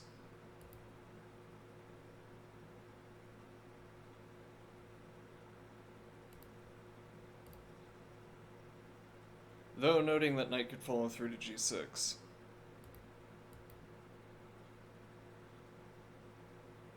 Winning pressure, but bishop e8. Actually, how do you get the winning pressure?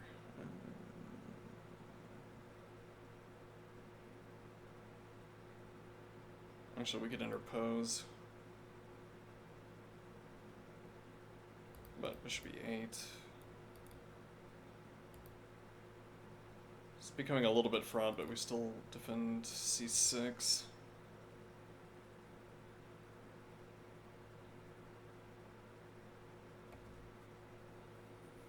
This is a little bit dependent on further king development, because I like the...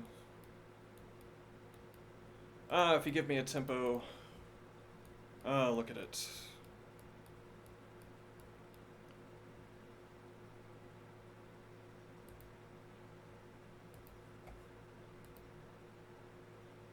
Completely impenetrable.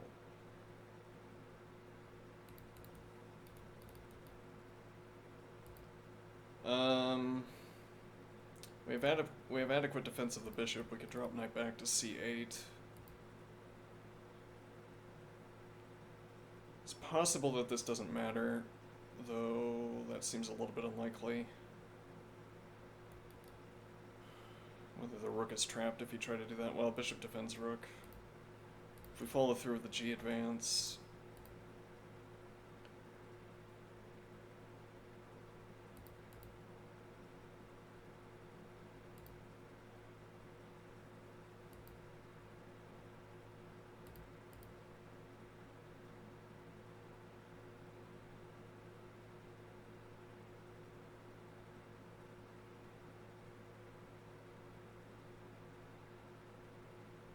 Actually, this doesn't work.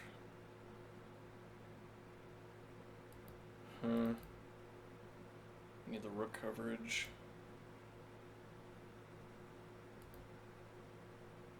Though, interestingly, we can take with check. Ah, look at that.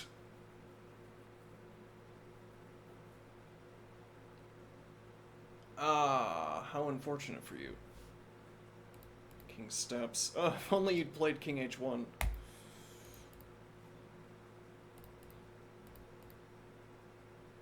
No, knight's inadequately defended.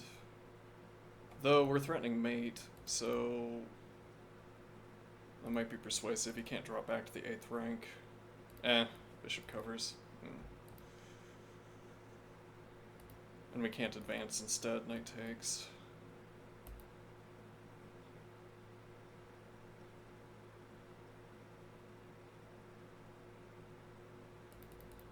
So maybe we can't watch this bishop a6 operation unfold.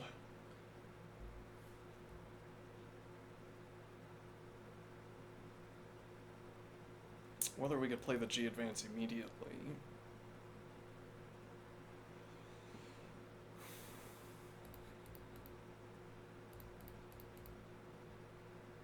Discommunicates the queen.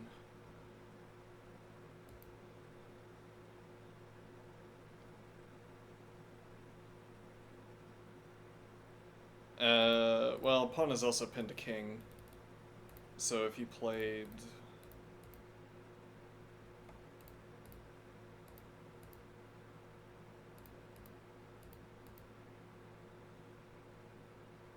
Yeah, and this is going up too, plausibly. Maybe not.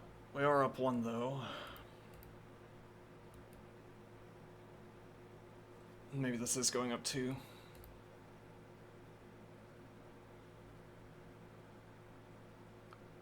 Knight remains invalidated.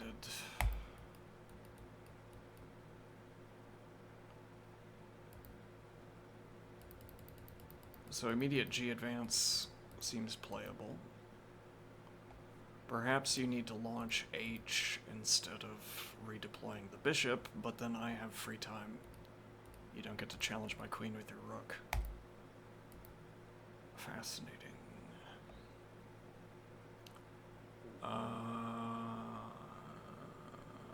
Rook covers bishop. Advance again. I doubt this is good. Seems like this needs some preparation.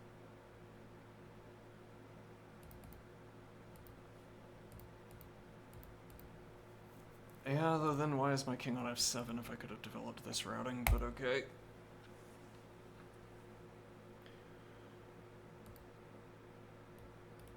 Two pawns are fixed. Uh-oh.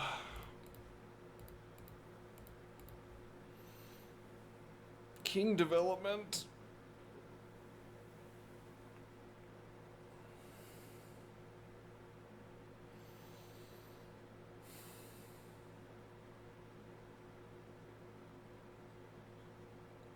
Where is my knight going?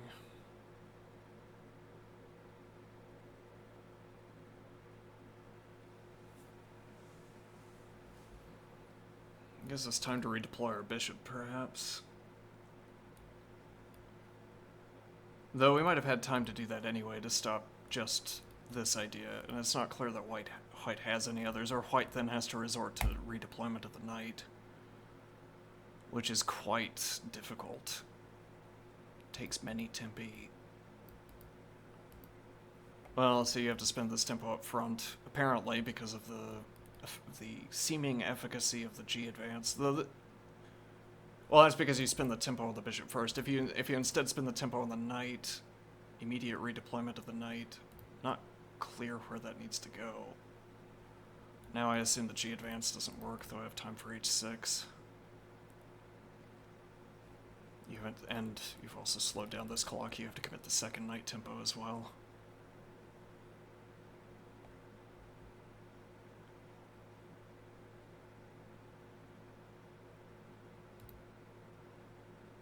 And your only option for that is, like, this isn't going to... Well, okay, you could try to reroute into... Is there a faster routing if you want to land the knight here? No. There isn't. And you'd have to get the rook off the square, which would expose the queen to f4.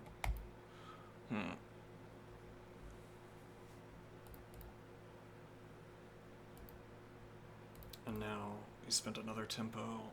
Though I've already played h6 here, and I have rook support.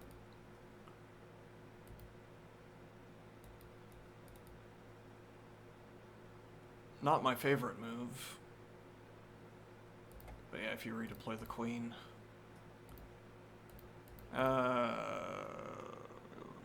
Maybe.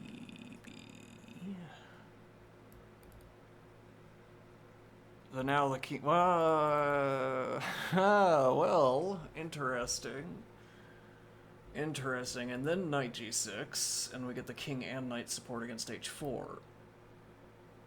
And you don't have time to play h5 to keep my king out. Interesting.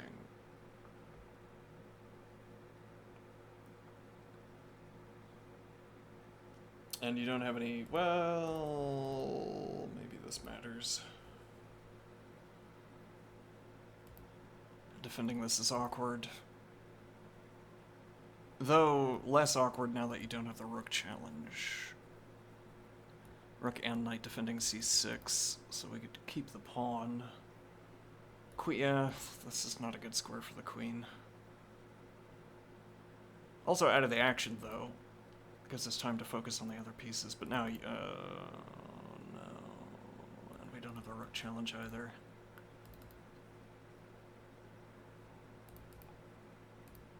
And now this is the clock we have to worry about. Though, g3 with king and rook support is quite a string of words to put together. Now, though, it's not the bishop supporting the rook, it's the queen, and maybe this becomes a problem.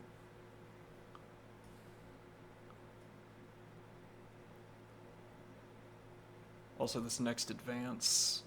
I suppose it vacates g4, so we could play king g4 and get king pressure against f4 as well.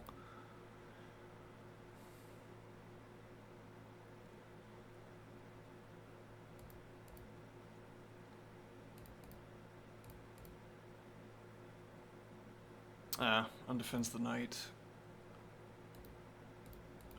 With tempo against the rook, but insufficiently valuable. We have now vacated the second rank, just in time. And if you want a queen trade, you will lose. Knight covers e7. Maybe this matters. No, that hangs the queen, actually. Though then, yes, taking would be more dangerous. Though knight takes, knight drops back, knight takes, knight drops back, and then march the king forward. Something like this.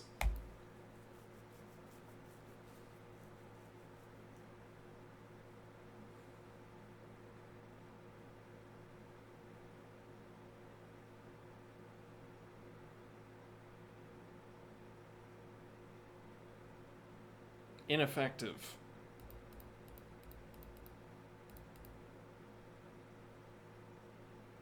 No pressure against h6.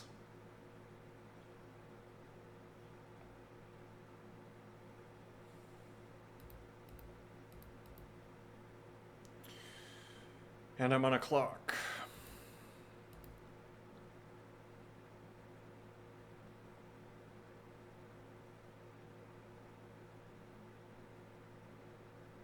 There might be a way to force this pawn, but I don't want to undertake it unless I have to. But this defense looking critical. Actually, both of these, so I don't have the advance. Get the king closer. Well, don't have.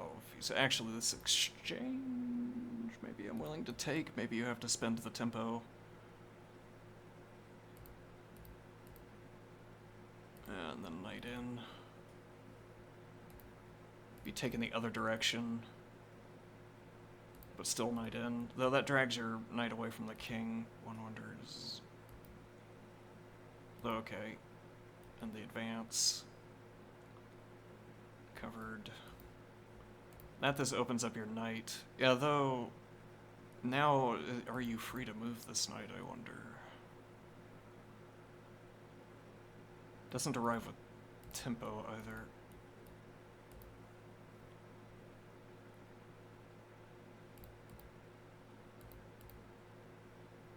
Natural A takes with king so that I'm threatening f4.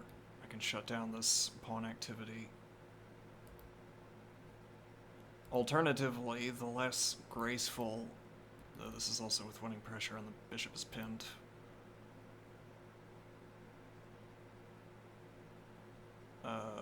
Seems persuasive.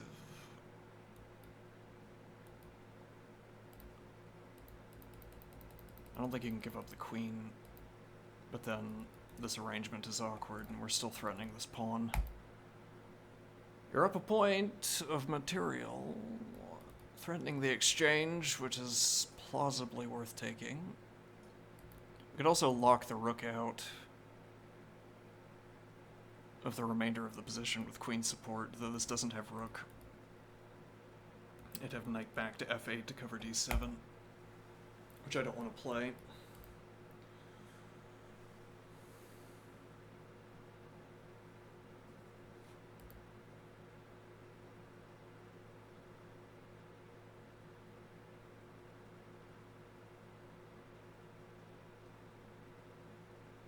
Now what?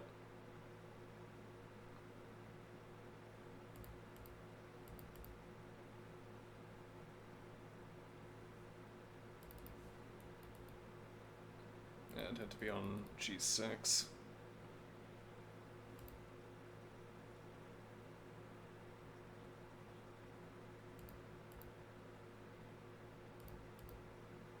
With check. It's almost, this actually gives you a perpetual if I take, or if I go into this line. I'd have to be willing to give up the exchange. No, actually, it's not giving up the exchange. Up to...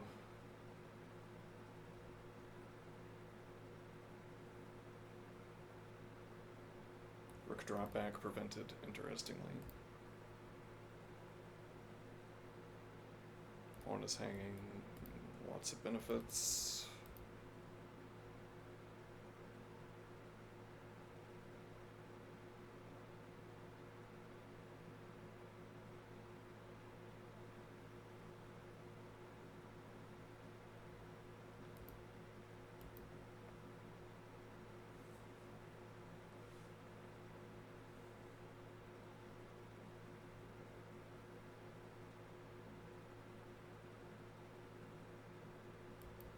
Winning for black, I think.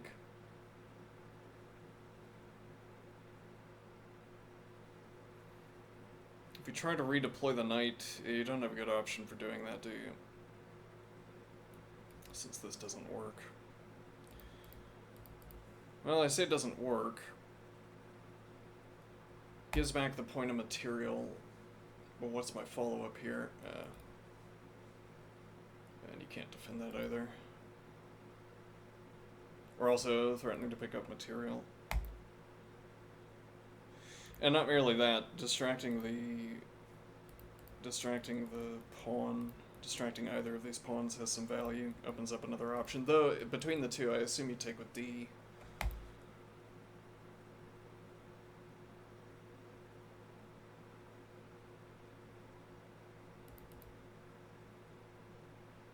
If you don't force me to take, do I take this exchange?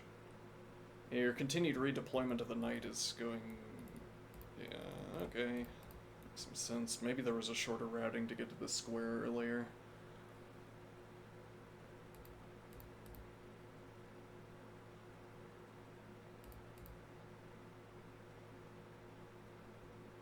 And now your knight's out of a position to punish my... or to prevent my, blockade.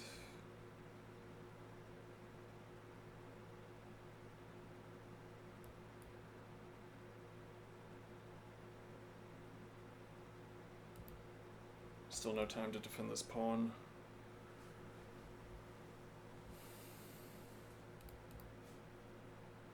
Advances. G6 with king support. Does that matter though, because the counter advance? Bishop h5, though you have bishop support for f3.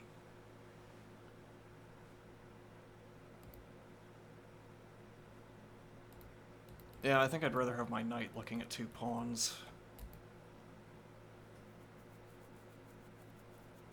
And for that matter, this knight isn't doing anything at the moment.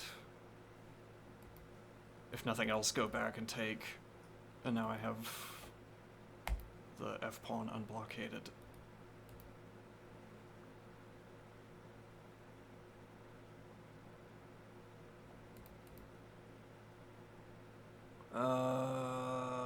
Could be take bishop.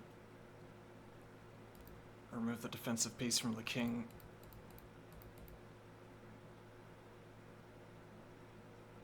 I'm worried about my king a little bit exposed here, but this rook is also loose, so you'd have to... And then why did you reroute the knight like this?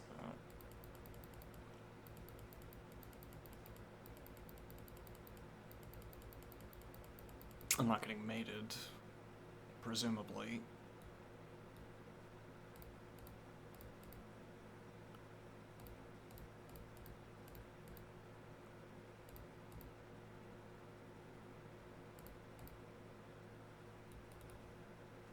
And even if not, draw back to h7. And I still... Well, yeah, it's my move. I still have a... I still have a lead in king development. Unbelievable. Also hanging. +4. Looks persuasive to me.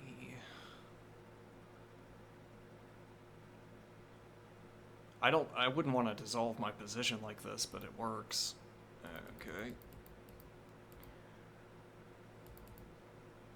If we go back earlier, committing the rook in, you could challenge with the queen instead, but this also losing after takes. This rook doesn't do anything. And you still have defensive f4. Though now with queens off the board.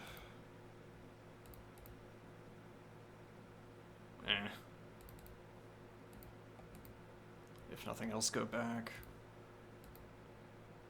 Or option for taking the bishop. There's also... Ah, yes. Develops the king. Because otherwise... And no knight interposition. Yes, knight interposition. Oh. Less good.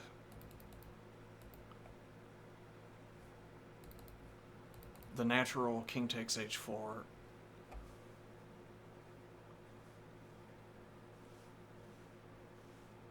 We don't have bishop d7 anymore.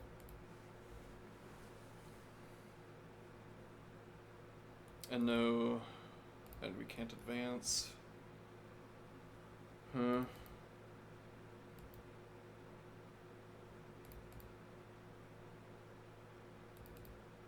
Declining the queen trade, difficult.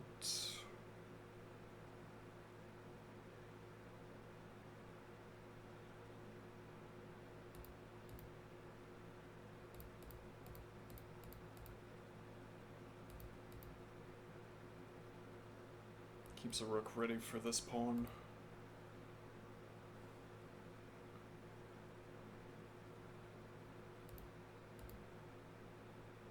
Everything's covered. Pick up the pawn.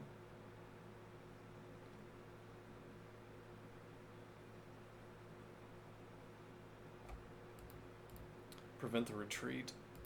Hangs the pawn, opens up the retreat potentially.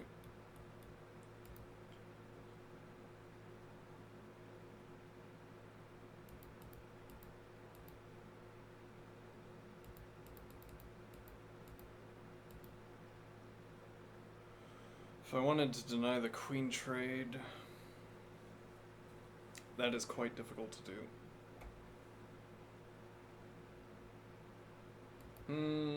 Do we need the knight on g6, I wonder? That queen's undefended.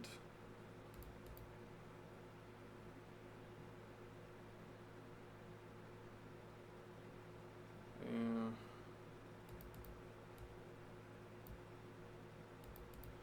Because we could have prevented the queen's arrival earlier. It discommunicates. Maybe we can't.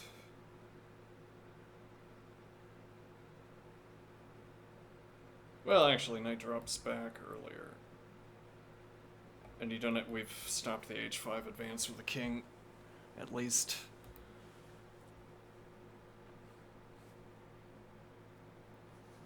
One supposes this pawn is lost, though adventuresomely threatening the queen trade takes.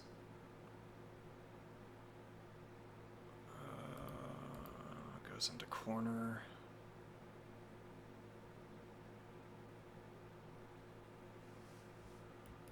Bishop f7 frees up the rook, or rook g7.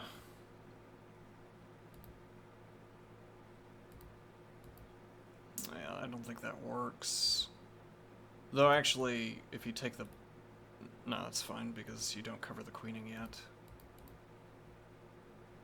And now you can't defend the pawn. Move this forward, and we're going to challenge. I'm not sure that works.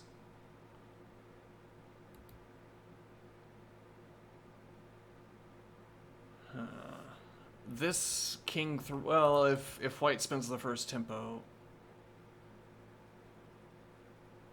Though interesting that our line probably necessitates this. Bishop dropping back now.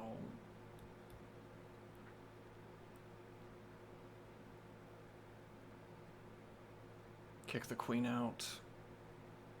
Though it remains awkward, we have to play queen a8. These two pawns are difficult to deal with. If possible to deal with, though. Our bishop shuts them down. What else is our bishop doing? I do like this point of defense, actually.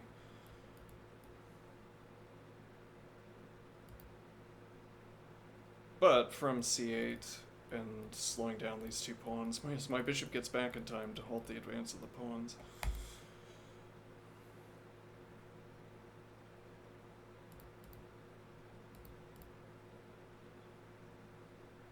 Hangs.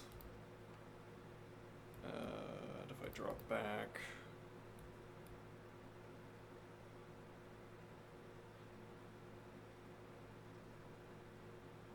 Which is indefensible, I think.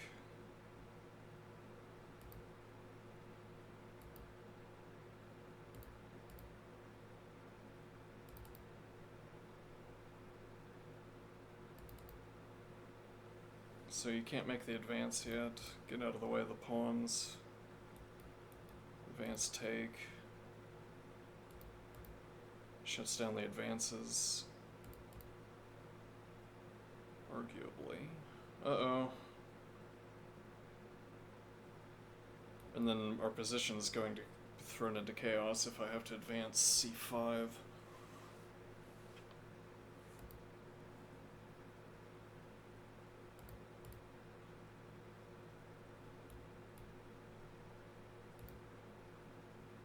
This is also... Yeah, maybe we can't give this second pawn. Yeah, what is the rook doing here? Yeah, well, the question is the queen trade.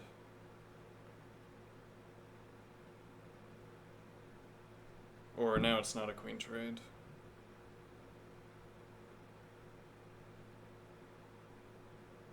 Well, rook g7.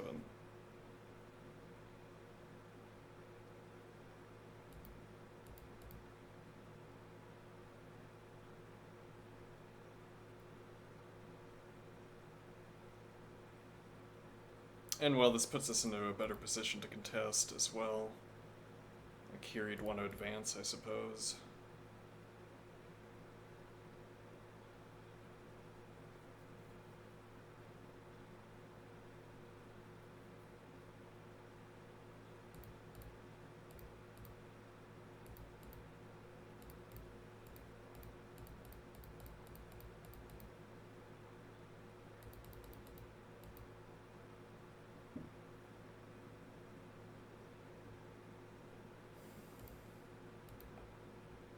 Redeploy the knight.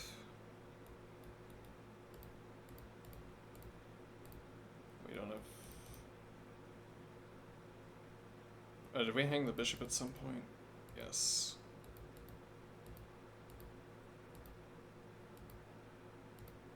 Yeah, we don't have rook f7, or rook g7, it would have to be rook f7.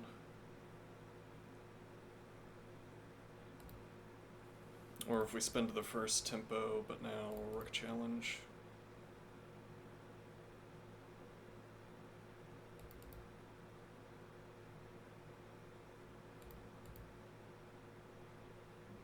Yeah. Though, do I care? Maybe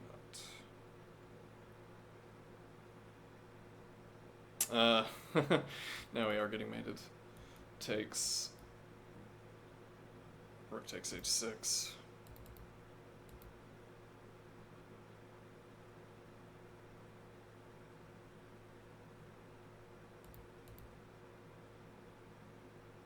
Knight undefended.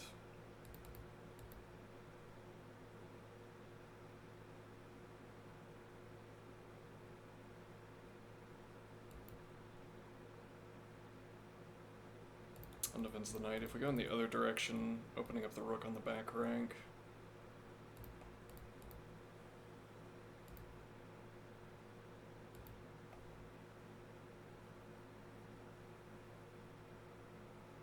And then if we don't go for this line... This also, if you take... I assume you don't, though if you don't... Knight back to c8 might be persuasive. That gets a little bit awkward because our queen is stuck defending the knight.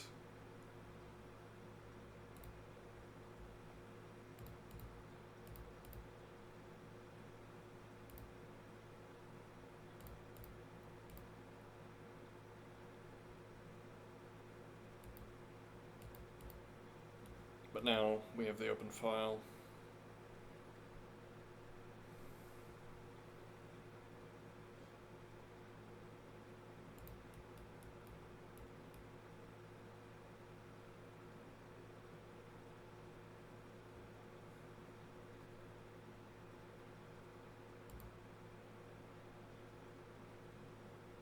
This is also a tempo against the knight, and I don't think your queen incursion is going to do anything. What do you do here? Naturally. If you use this as a tempo spender, you don't have to defend h4 until I advance the king.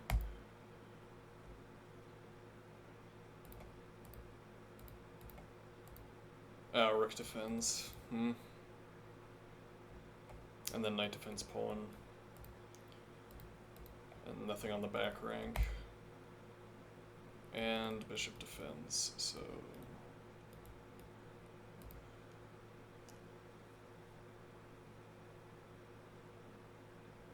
Unpersuasive.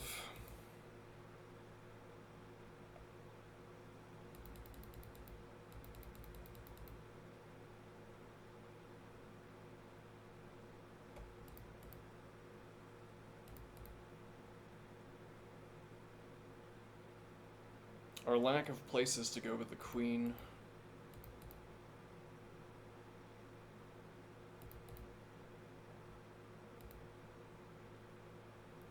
So one wonders.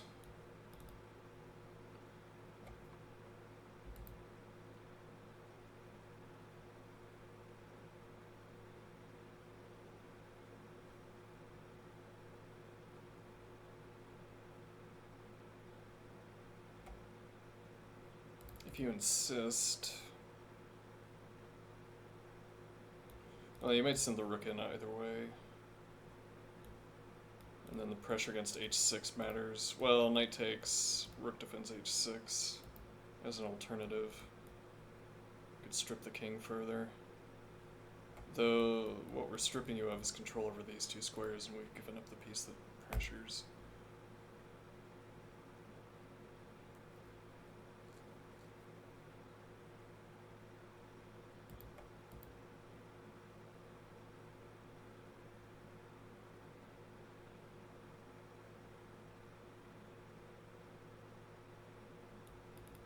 Uh-oh. Worrisome question mark. Though also if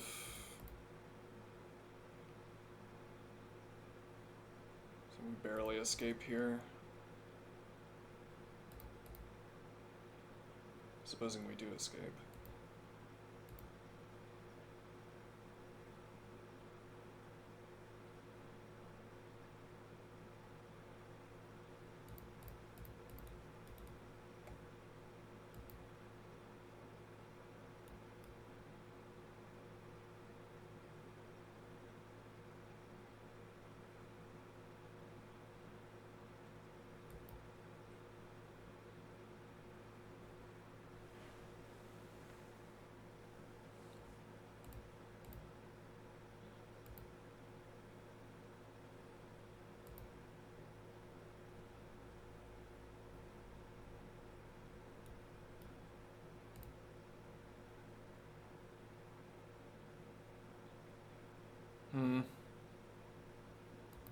Maybe winning? Not clear what your positive idea is, unless advancing.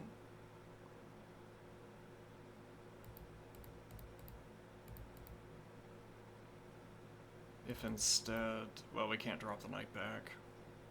We could get the first advance before accepting the trade, though if it's good to keep the bishop on the board.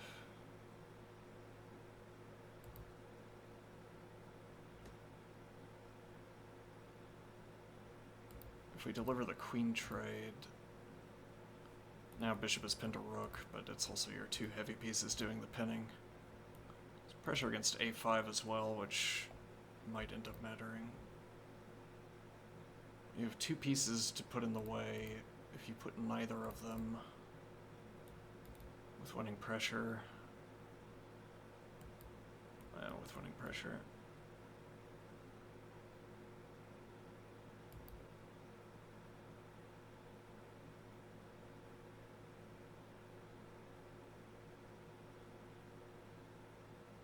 Actually, the mate is threatened, probably unavoidable.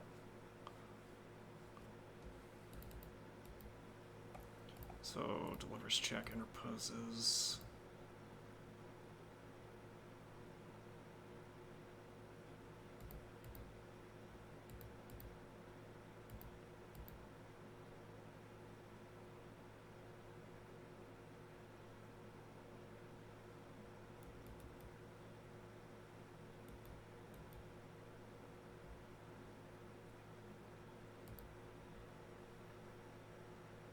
Winning.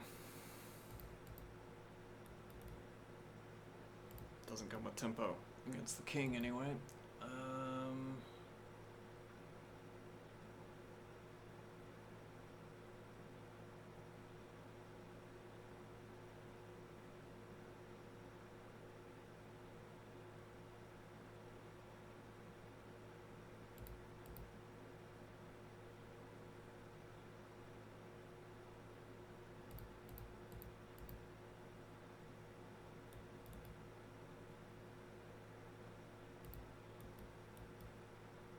king through to h5 to break the pen on the knight, or king could return, potentially.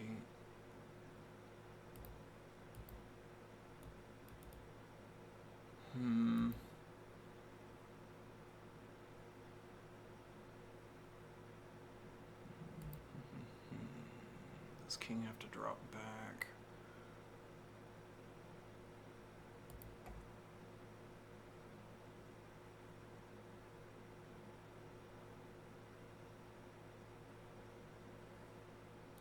Advance queen takes. This is also threatening to take f4.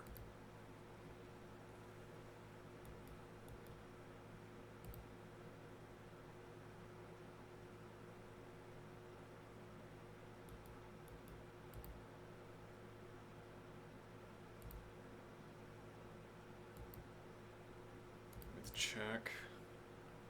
And then moving the king. Moving the king is a little bit difficult, but are you getting mated?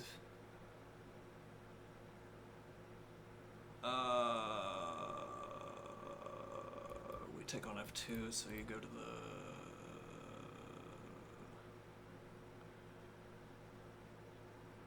Well, you have to go to the back rank either way. If you play through to g1... This might be unpersuasive, actually. Though, actually, we can lock the queen out. Oh, okay, so instead...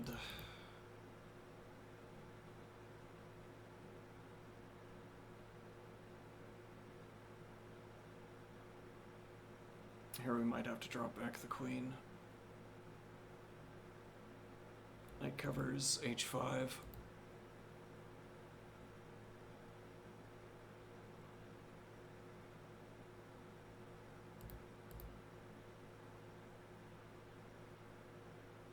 Inadequately, perhaps.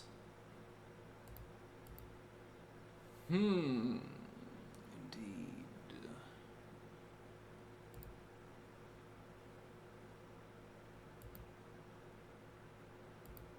Maybe that doesn't work.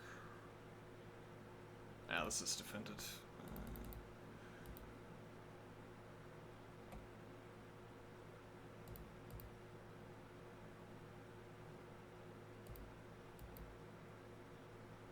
I'd like for there to be punishment.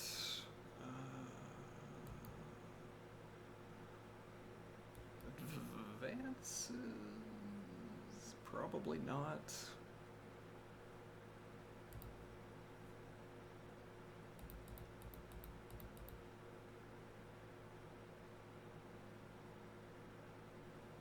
Then otherwise we can't cover h5 if we unmoor the rook.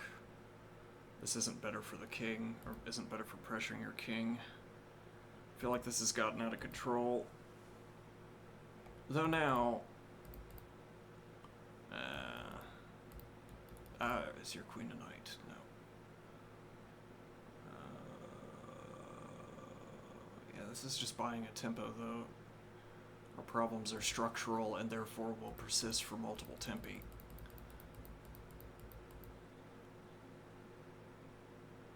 I don't guess there's a better idea here.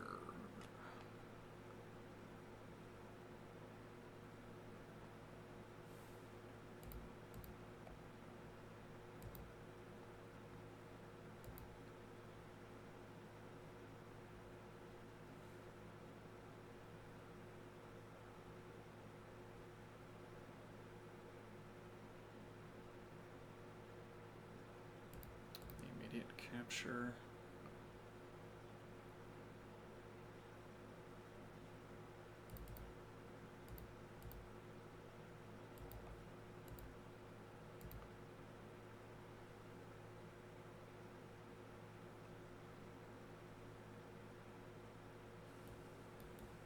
Drop the knight back and look at f4.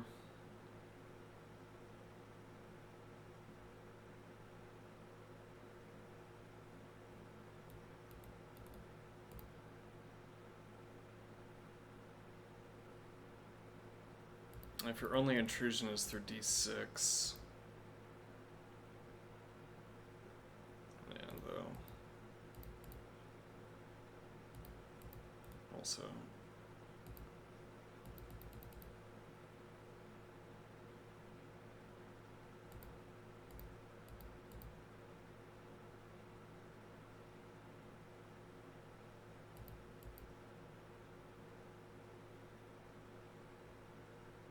Buying myself time to launch H with tempo against the queen.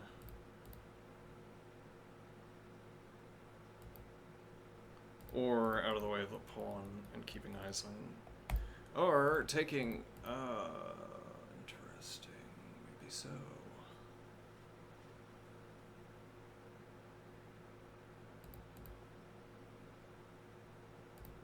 Uh-oh. Down material, and actually this is undefended now.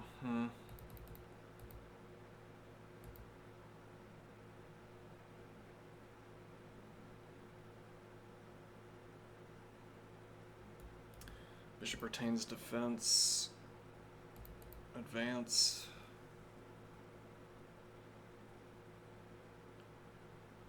Get the knight kicked. Curiously ineffective. Maybe the idea is to play through to h5, break the pin on the knight, and then the attack continues. This seems needlessly fraught. Could we go back way earlier? I wonder.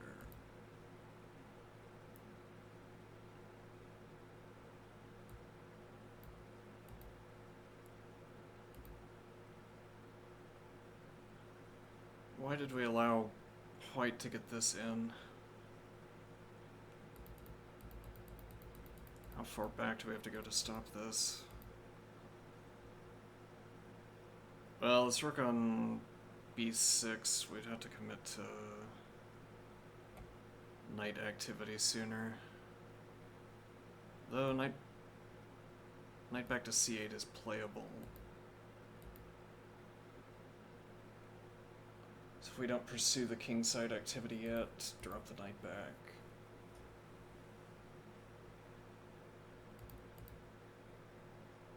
Insisting, though.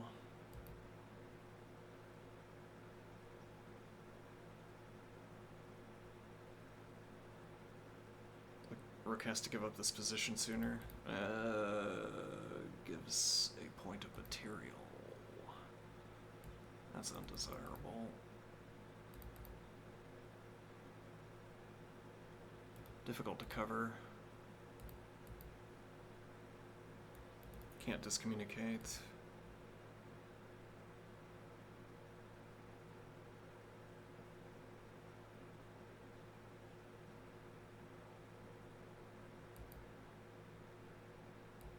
Yeah, but then we're double using c8.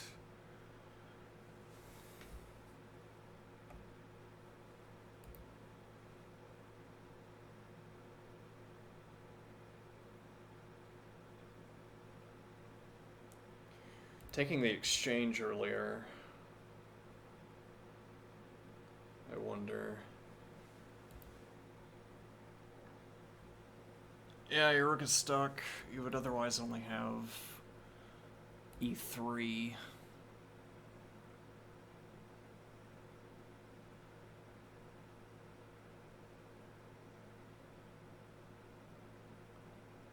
And now, not clear what you're trying to do here.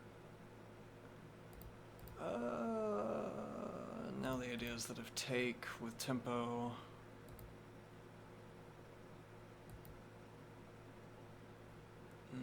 undoubling the pawns, but yes, this pressure against, this seems much better for white.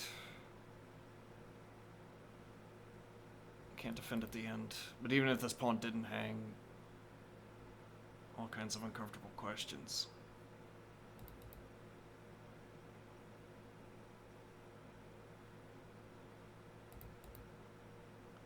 Support the pawn first.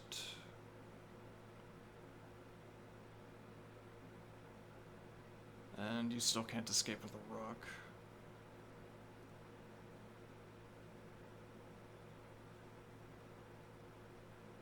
Undoubling the pawns, we get the G advance with rook support, and then send a king G5.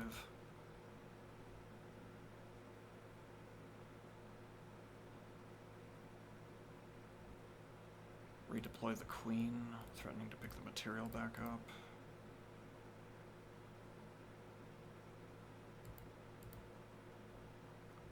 I assume this is correct.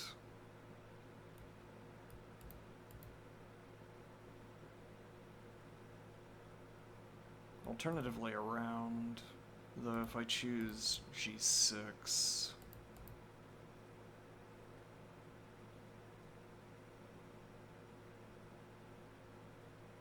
I get the full advance, but at the end I still can't plant my rook. Though, I can get my rook behind, yeah, which opens up g, but now my rook on h6 is wrong. Whereas, what if we play h6 first? That still seems wrong.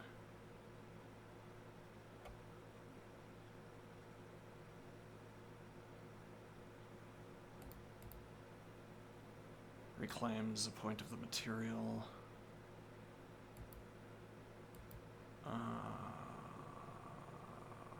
Interesting. King defends instead of bishop.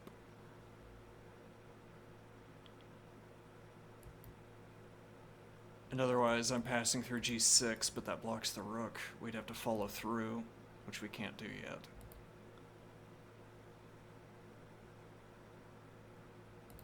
Now trying, but we also have... No, we don't. Yeah.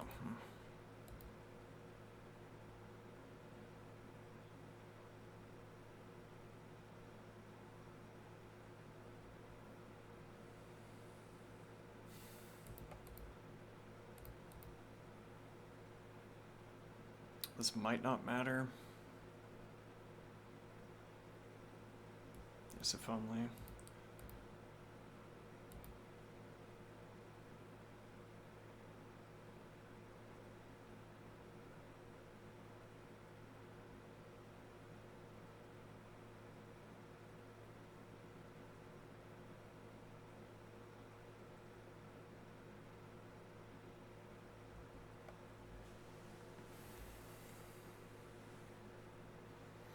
And well, here I'm taking the queen trade, I assume. This has to be persuasive at some point.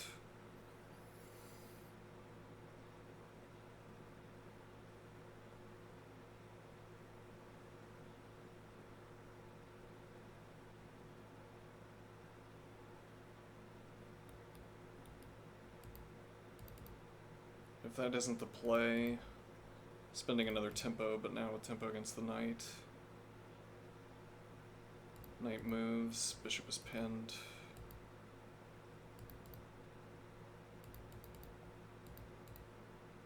And it's still here. If you take...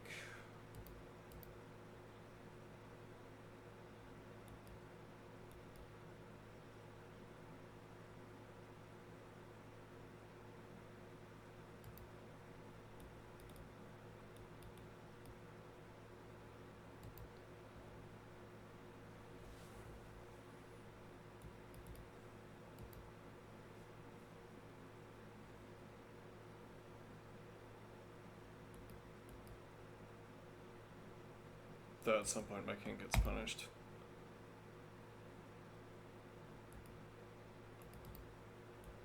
Wouldn't have support. Alright, what time is it? It's about time to call it crushing victory for black, thereby demonstrating that chess is a game in which the second player wins by force.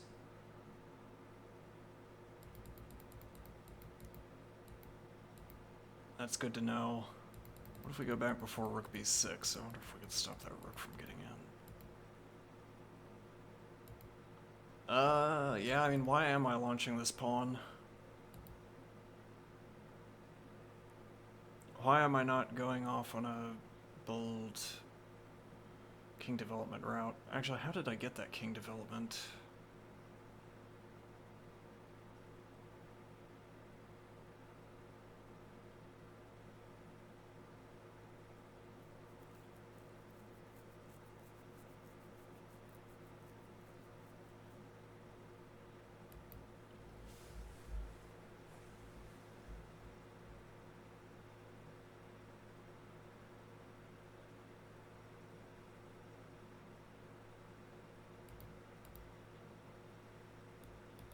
Open up on the rook onto the knight, speeding up the queen, stopping the A advance.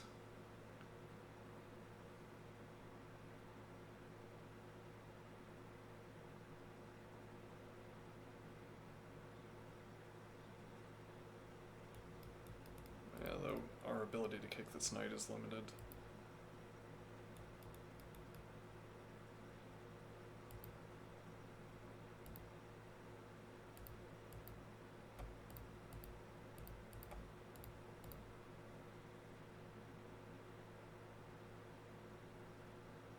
Yeah, this ends up not being good. You can't double, or you have to preserve e3 for the rook drop back after knight g6. So actually this immediately loses material, I think. No, you have takes and then... Actually, yeah, you can't provide enough support.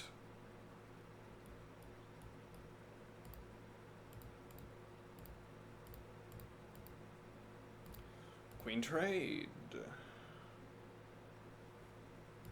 Boo. Okay, that takes, which actually gives us drop back to e6. Pressure these two remaining pawns.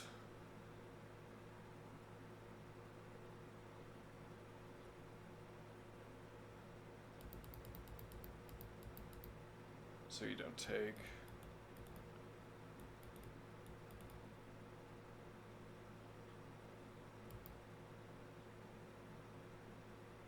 Now you need to find something positive to do.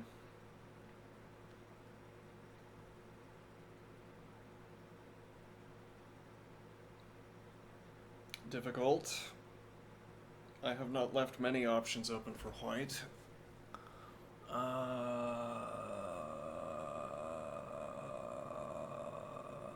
No advance, I take.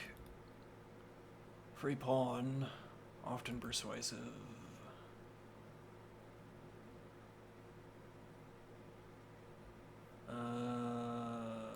Rook d6.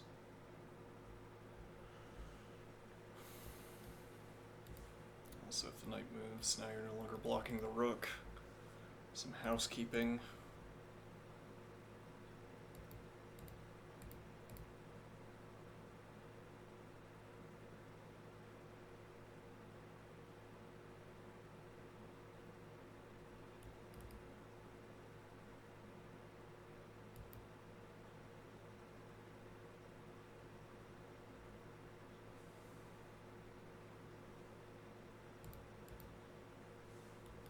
Yeah, you end up having to do something awkward to the queen here anyway.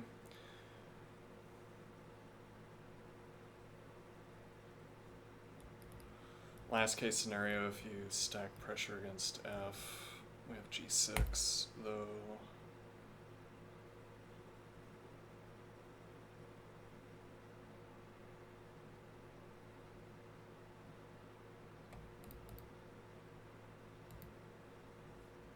Advancing it the second time also is difficult.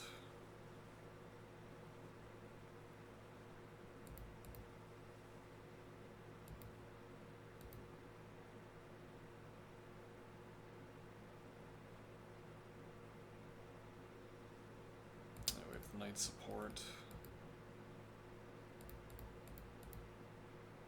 We also have the knight support for the capture, though.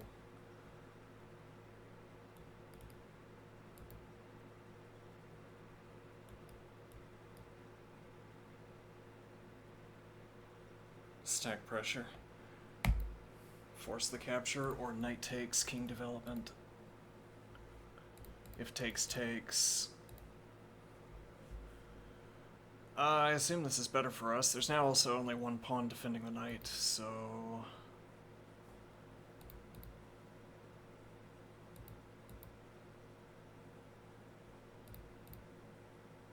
Yeah, but my bishop is always effective here. You need some minor piece transiting, which you can't.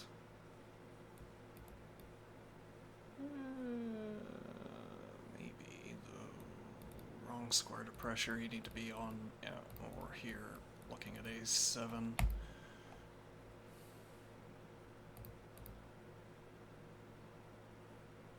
Now with the point, knight takes, pawn takes, queen takes. If you take, king takes.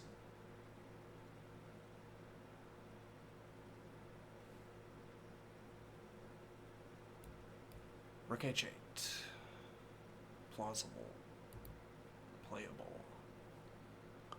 Or keep the rook on the open file and...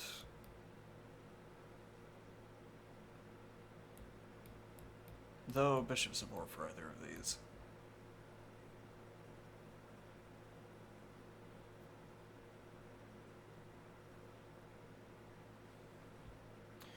Looks like we'd need to go way back earlier for white. And you know what the critical mistake was, as it turns out? Well, yes, there's a thicket here with these pawn advances, but why is that weakness on f there all the time? Why is that always there? Do you not have bishop f4, perhaps? Do you have to prepare this move? And if you do...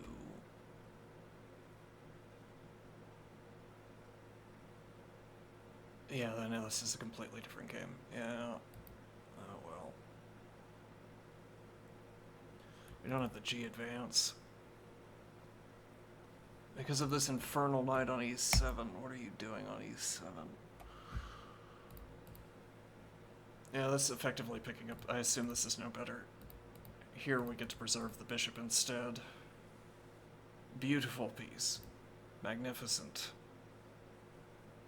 Exactly where it needs to be. So I want to say. Queen c7. We go back into launching queenside activity.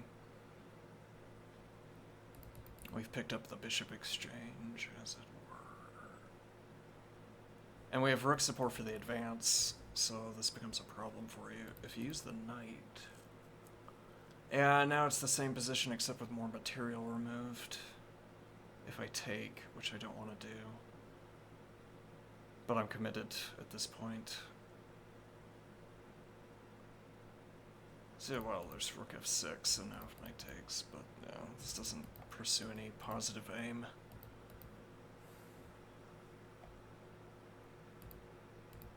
Withdraw back to c7. And if you've occupied the square with a knight...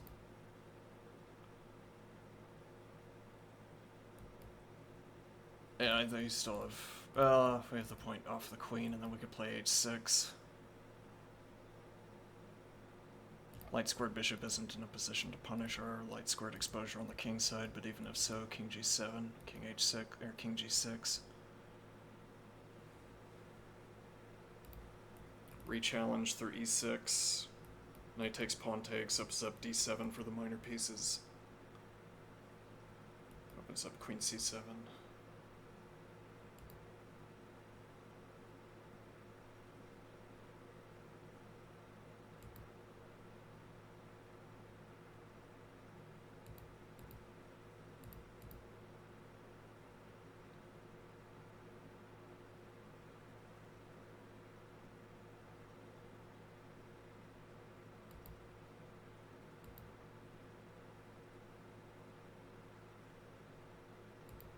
Lunge. Nah, I don't want to give up control over the dark squared bishop. I'm about to get kicked though. With the knight support actually, so b6 doesn't... Though opening up some development, and now if I drop back covering, I also get pressure against the pawn, though the same is true if... Oop, not there. h6, and now b6, or d6, get the bishop to e6.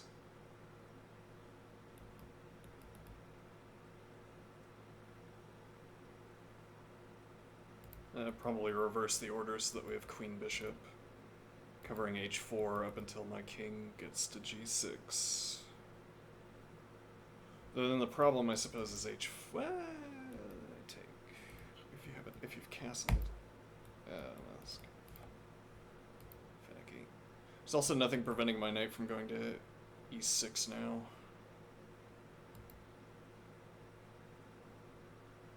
Well, maybe I need to prevent d5. Hangs a pawn at the moment, but I don't have a good follow-up defense. Do you want to castle queenside, perhaps? No bishop f4.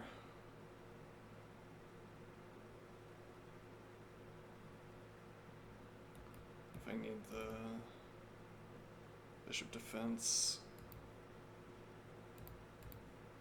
Castles into... Well, it's also the same side as my king, so... maybe.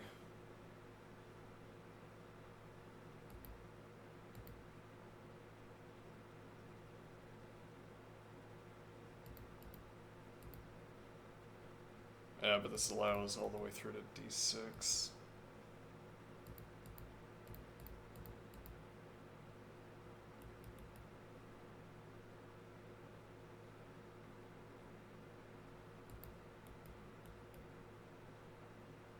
Knight's misplaced, then.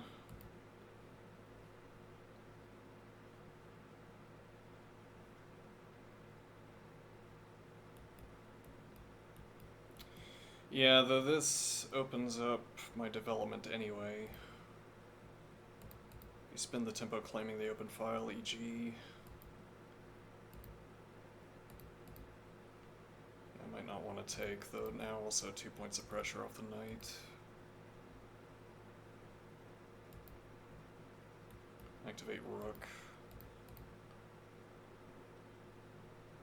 Oh, you can't advance B.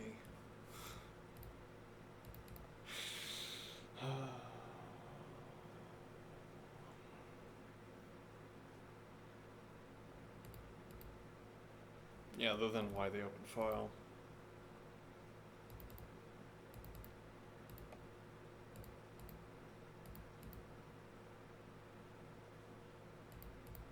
Still here with queen support, undermines the pawn. This... maybe. And I don't have king covering g6 yet.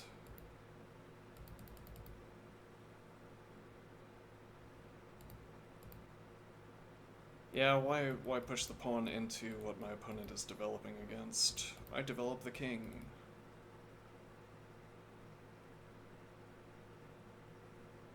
Though then, did I have to castle, I wonder?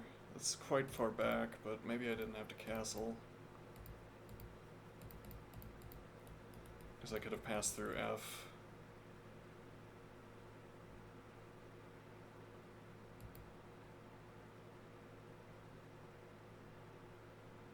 Still no H launch. Well, I guess that's an arguable point. We haven't played the king out yet. If you launch H immediately, you don't have the follow-up advance, but the idea takes. Bishop takes, queen takes, up material, but...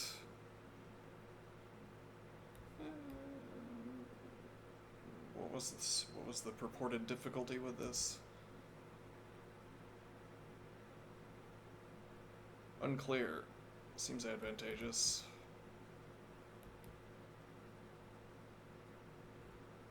Minor Piece is unhappy about this situation, but we have a way of breaking out.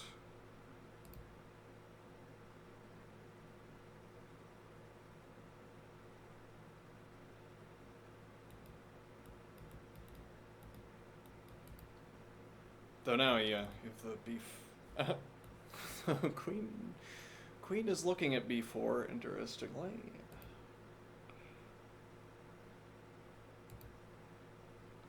So you do this in advance, declining to develop, threatening to take with queen support, takes, rook takes, pressure against. Though now the b6 advance, but knight a6, rook and knight.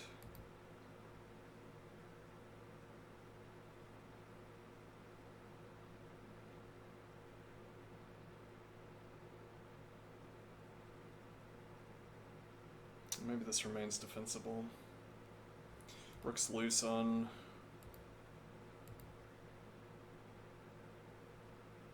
Yeah.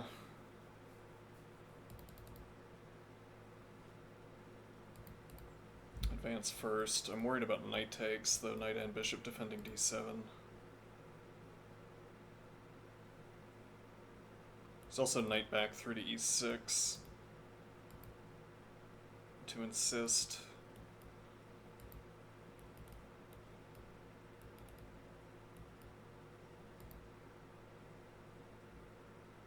The problem is h6, though king h7, king g6 both cover h6.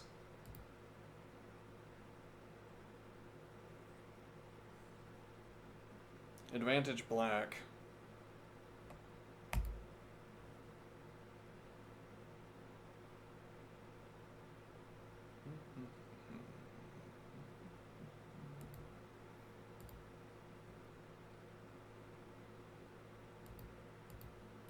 With tempo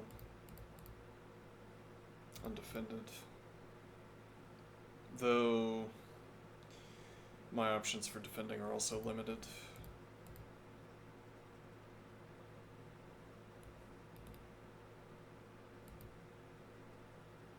We haven't played king h7 yet. Oh, my rook. Oh no. Though interestingly, if I drop back here, covering c6 and supporting the a6 advance, black is making the initial piece position a developed position.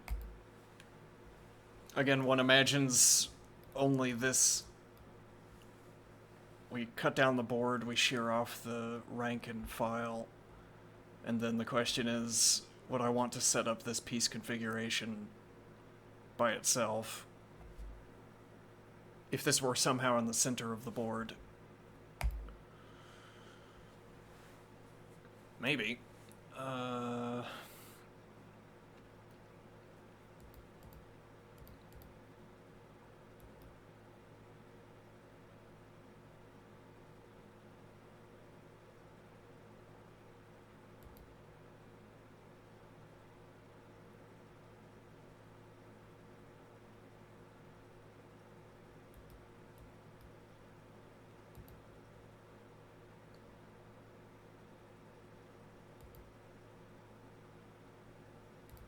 b6 on pre.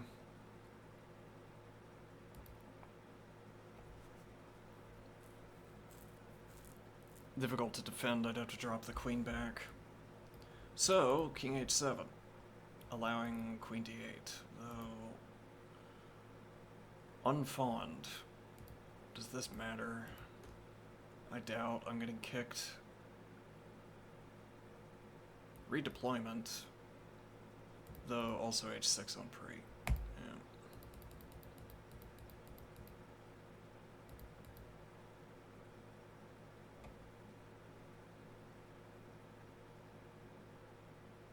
Yeah, well, we have control over this diagonal in the advance. And queen's still looking at b6.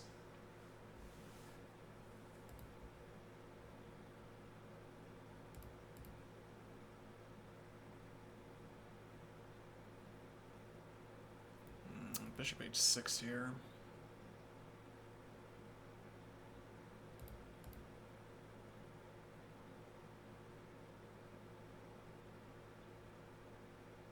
Actually, you're hanging b2 as well if you develop the bishop. And nope, you're not. Never mind. And not even with bishop a6. And bishop defends in time.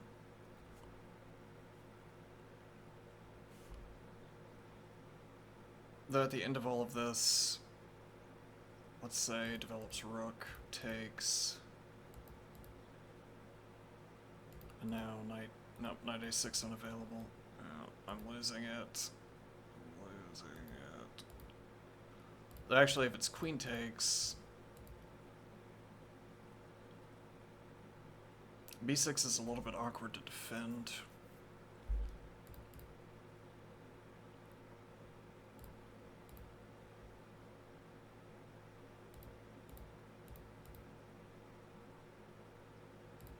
Tempo against the queen, covered by rook.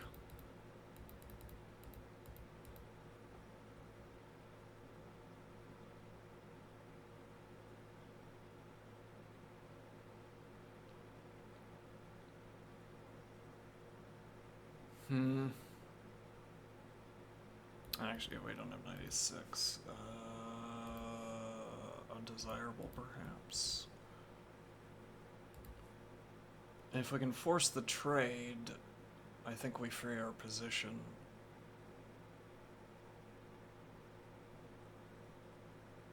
Hangs h6 because we haven't developed the king yet. And also f5. Fine.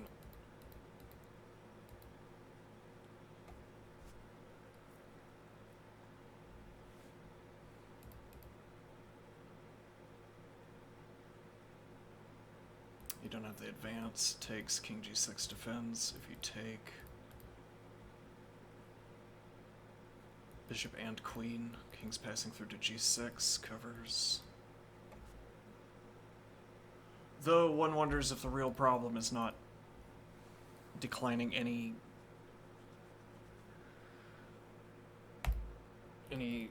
halt on these pawn advances. What about my beautiful piece on d6?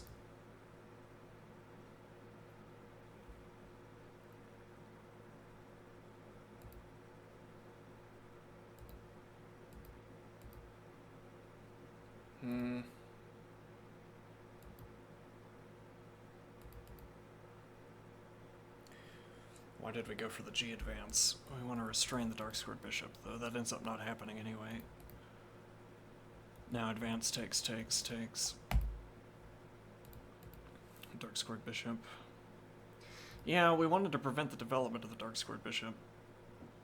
Or at least argue that our dark squared bishop was better, but I don't think we're succeeding at that argument.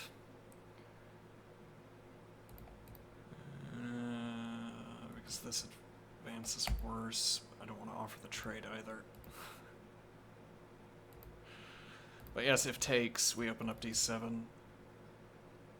This... maybe, but now white's development seems better. The game has to remain about this structure for my current piece... for my development to be better. We can't make the game about something else yet.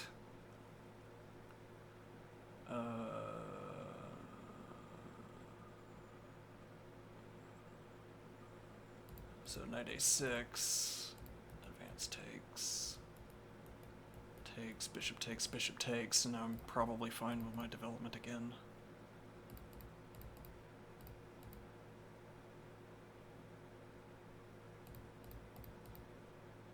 Is there a... Yeah, we'd have to... Yeah, we have to take with the bishop.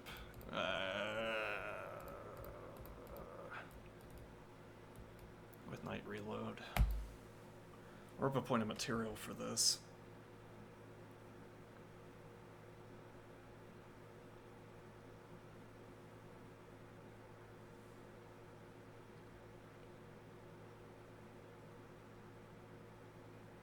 Bishop a6, shut down castling.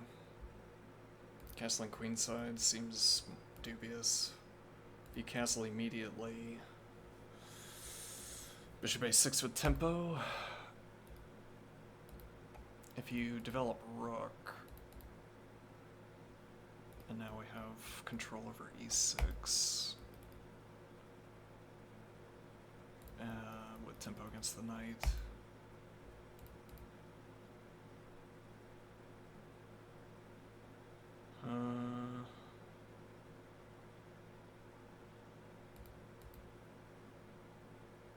Maybe more thematic, since I have more control over this square, make the game about my minor pieces. We're threatening to reimpose this target, recreate this target.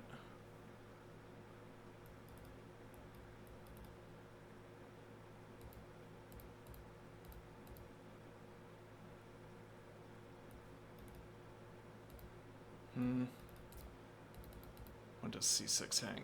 Immediately. Though, yeah. I don't think we can allow that.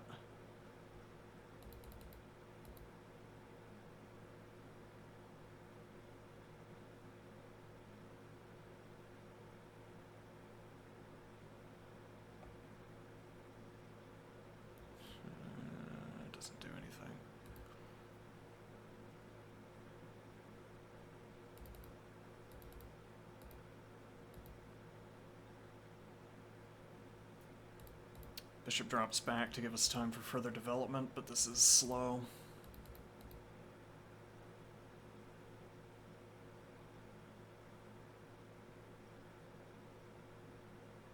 Other knight to a6. Opens up queen, potentially.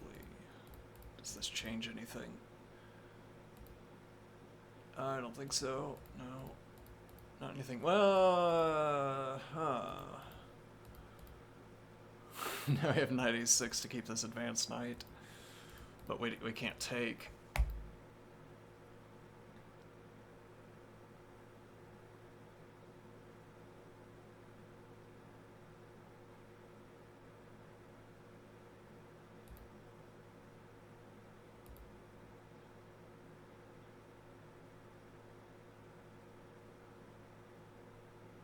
What was the problem with... Yeah, I'm losing it. I'm losing it. But c6 isn't hanging in this line. Winning pressure against the pawn. Redeployment of the pieces to cover.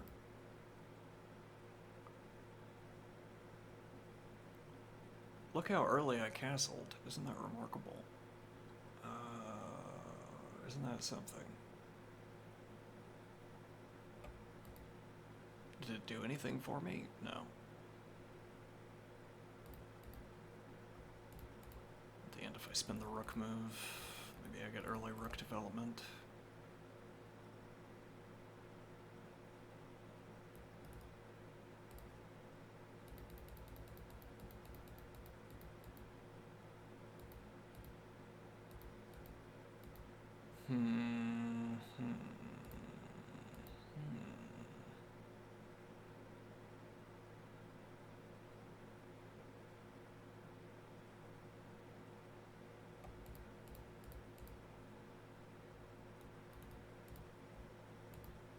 Yeah.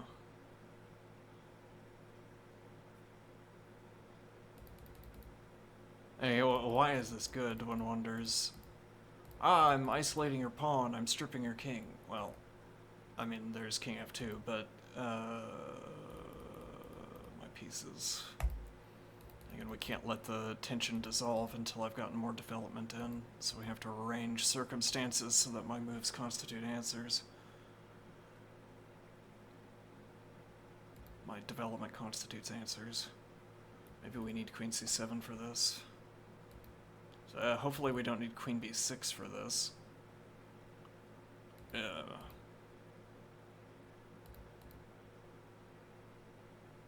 Yeah.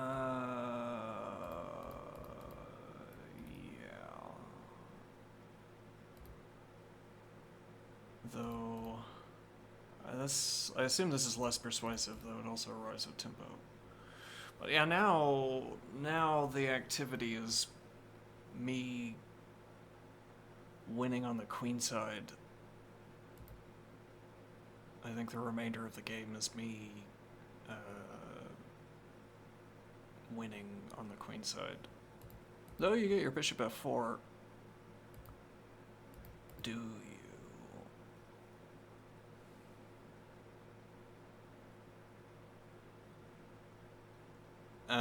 Claims tempo against the queen. I'd have to defend this piece first. Queen b6. But then we drop coverage.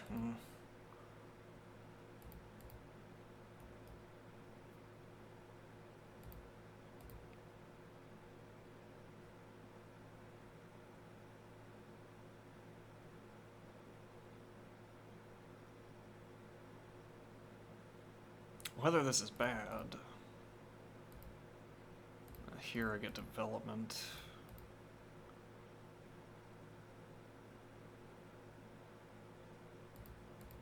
With tempo.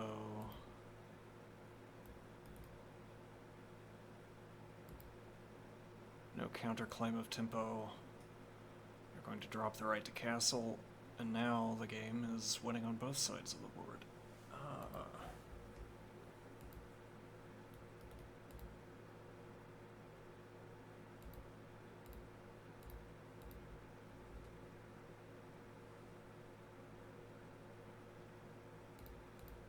Or do this immediately. Then queen in her position. Yeah, take on b2. And then you don't have rook b1. Though yes, illustrative. Develop the rook instead, castles and then takes. Though rook challenge. We're up a point of material, but was it worth?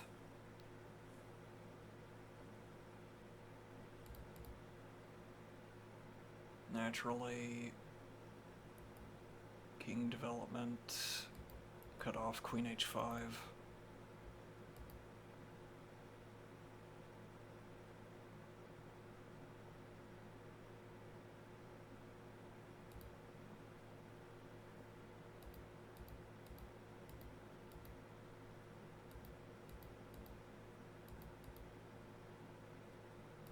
If you go in the other direction,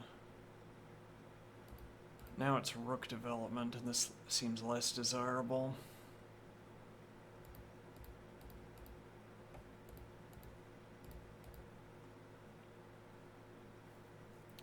Though you still don't have time to play bishop e5.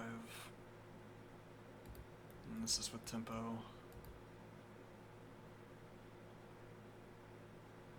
Actually, hangs the p.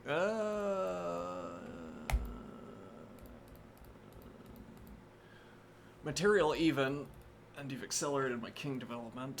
One wonders. I also have the long diagonal. Still with tempo.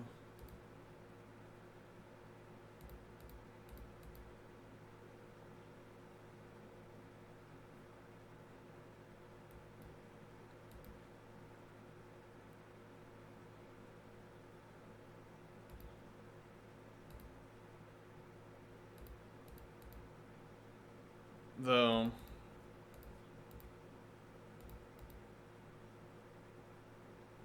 queen on edge of board.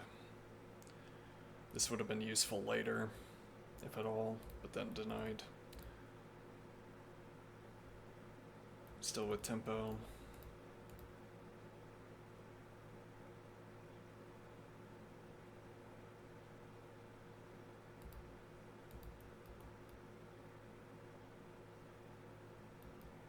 Force king g6, though then my rook has to be on h6 on the wrong side of the king. Though, if I have a follow-up move with the rook, kick the queen first, get the rook out of the way, and then king g6, supposing you can't get the queen back into h5.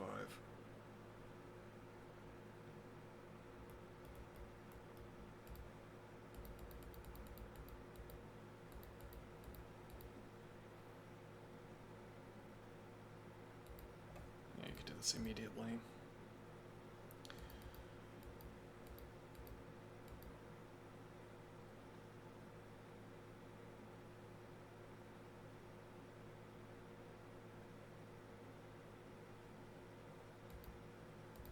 Distant from the knight.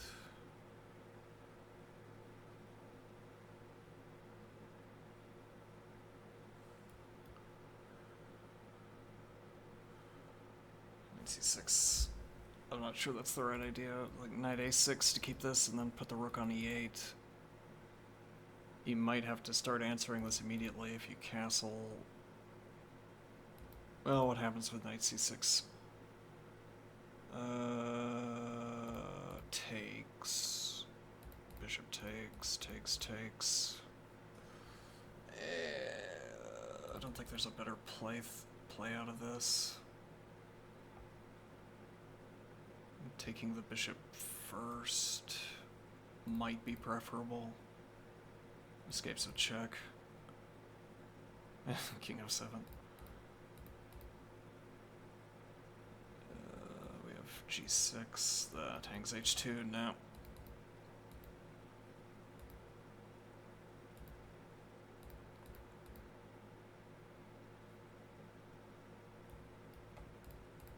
Rook gets there in time.